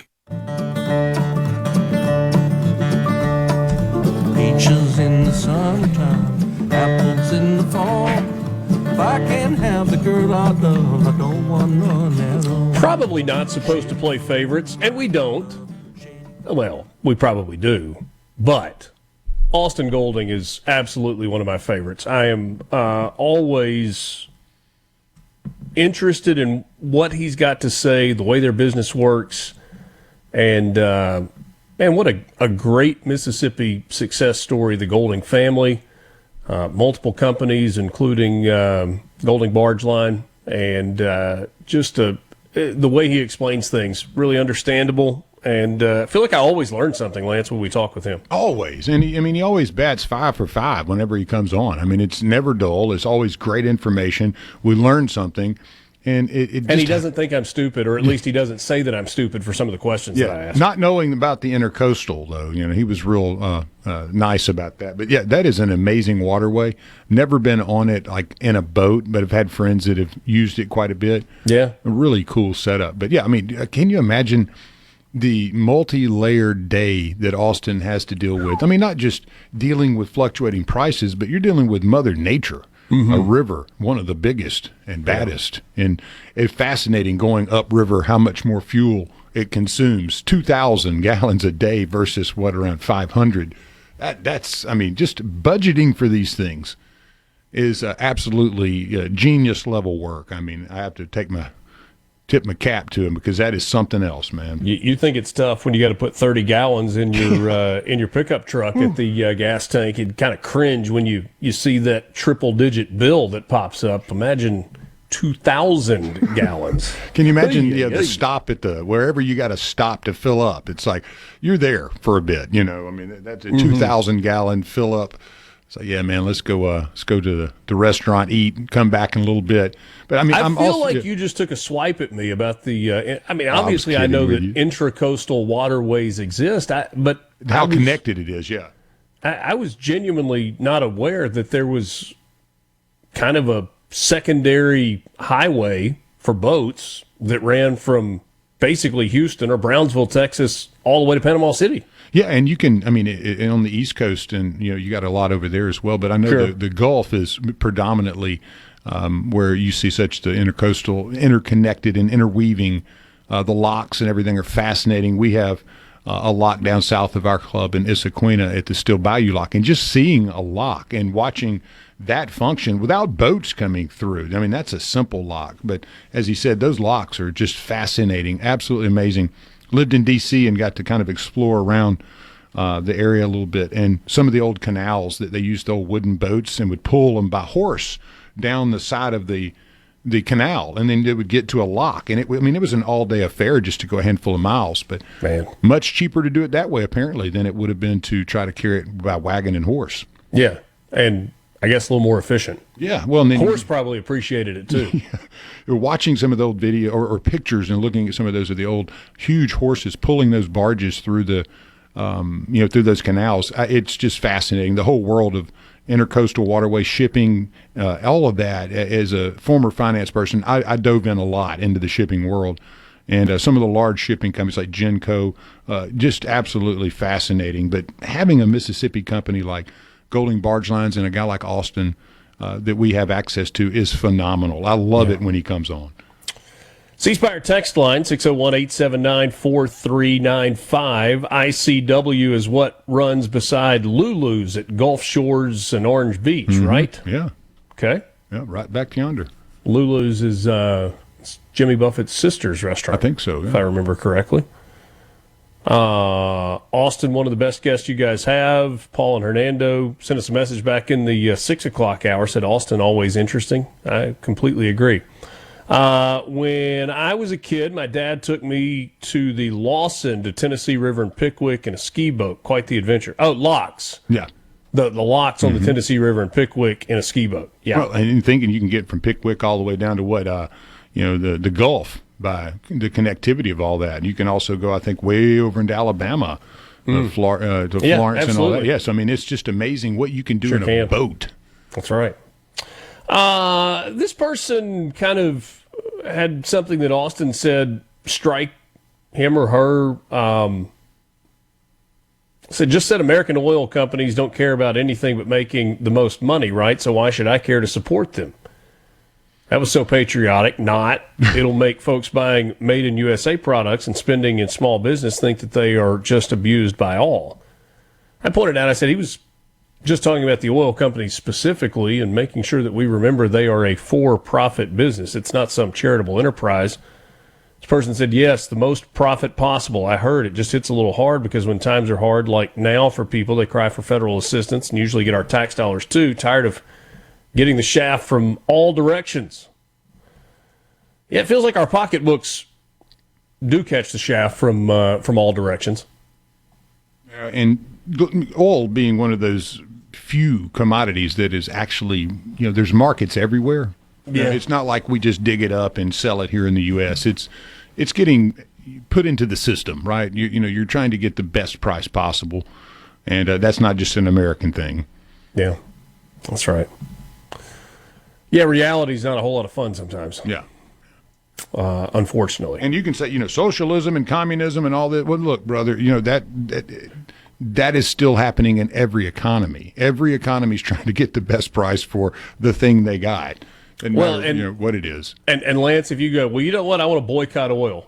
I would point you to Landman and that famous monologue from the great Billy Bob Thornton, where he is talking to the young attorney and saying, well, that's fine if you don't want to use oil and you don't like it, but our world would come to a standstill. It's in every car you drive, in every boat, in that dress that you're wearing right now. The plastic fibers come, just on and on and on. And you're reminded that it's not something that we have much of an option on one way or the other. You just got to get more of it. Kind of feels like we are back at war with Iran. The U.S. launched strikes early again this morning, hours after President Trump said that Washington is reinstating a blockade on Iran in the Strait of Hormuz. He separately suggested the United States will charge other ships for safe passage, upending hundreds of years of American policy supporting freedom of navigation across the globe. It's actually an interesting piece of this. Get to that in a second. So what did Iran do? They responded with attacks targeting Bahrain and two tankers associated with the United Arab Emirates traveling through the strait, killing one mariner and wounding 8 others. The Emiratis threatened to retaliate against Iran, potentially drawing the nation that is home to Abu Dhabi and Dubai back into fighting with the Iranians and Tehran. The attacks come as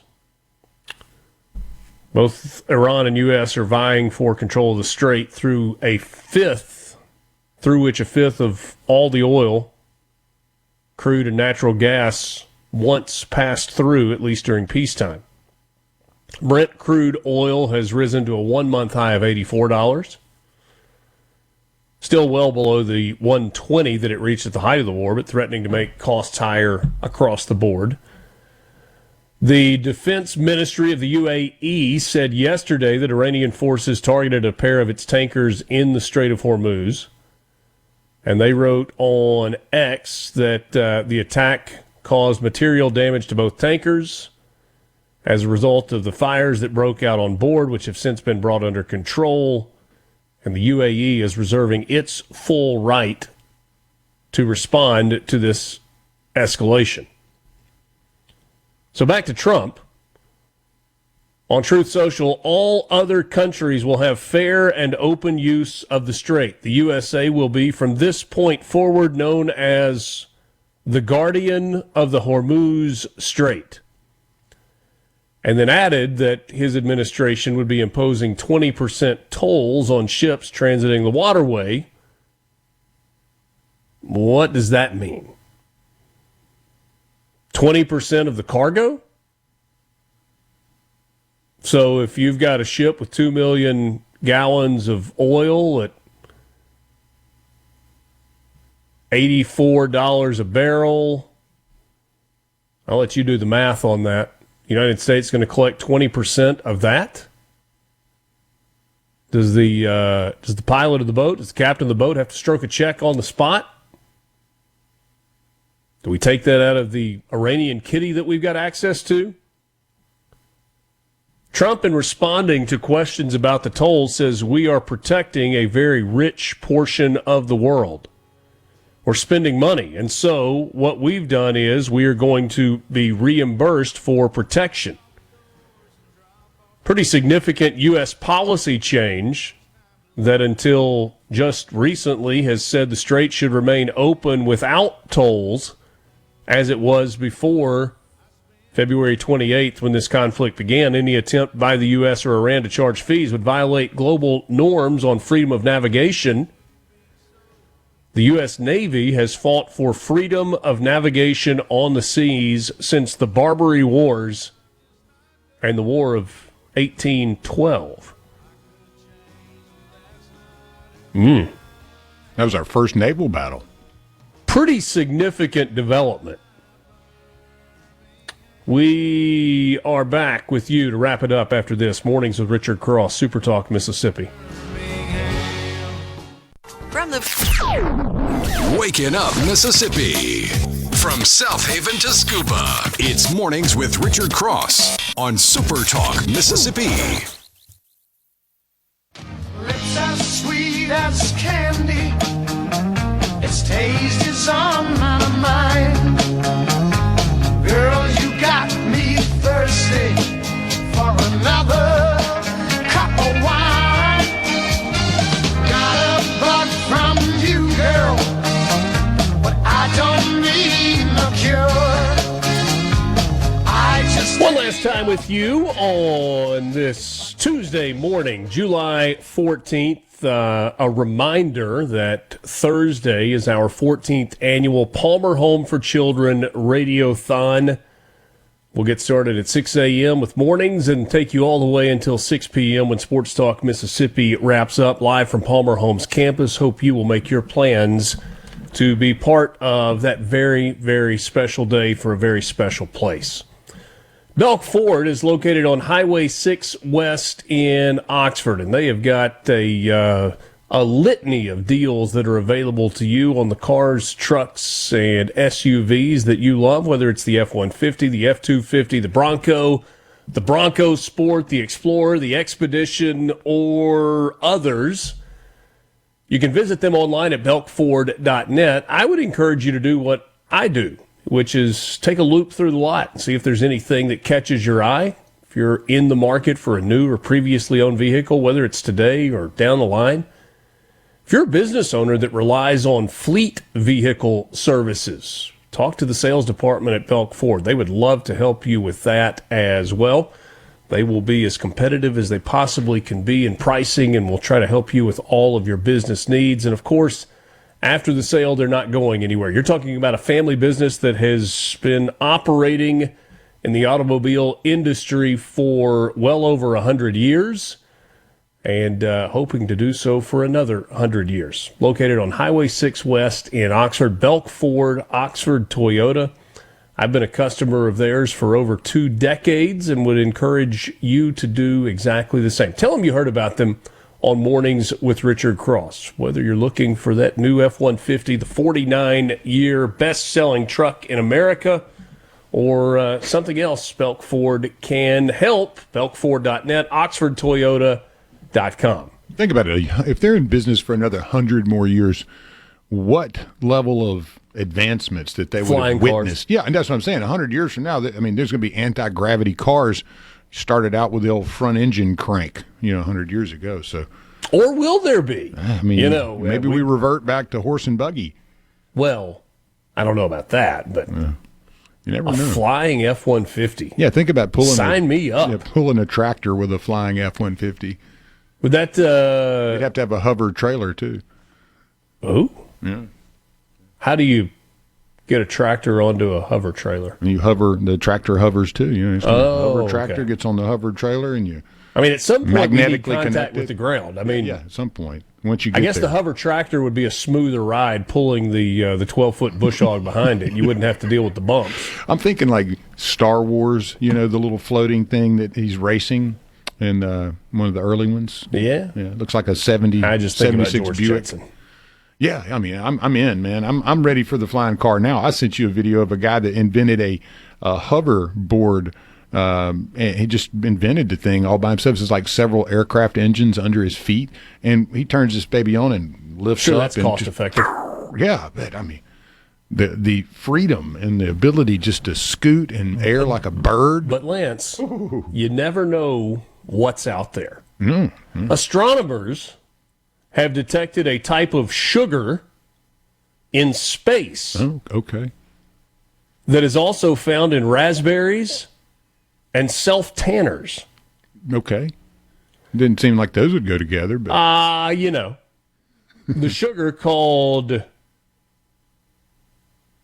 erythrulose lurks in what's called the interstellar medium, a thin cloud of gas and dust that is littered between the stars. Who knew that sugar does more than sweeten tea and powder donuts?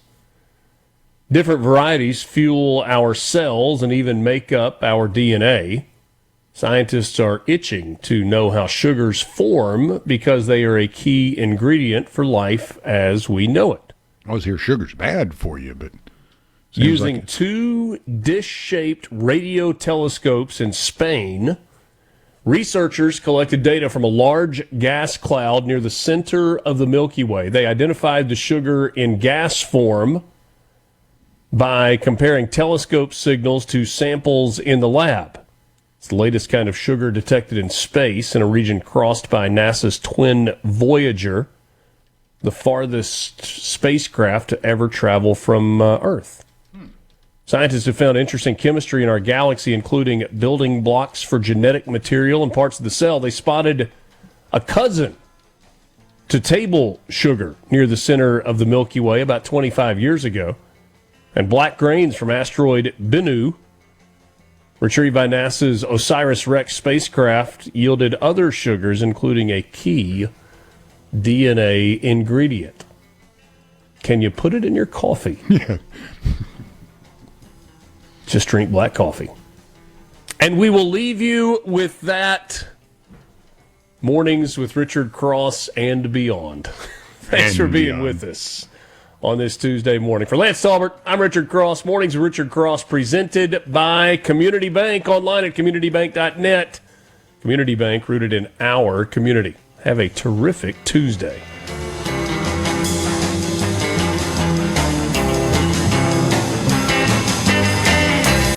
A SuperTalk Mississippi media production.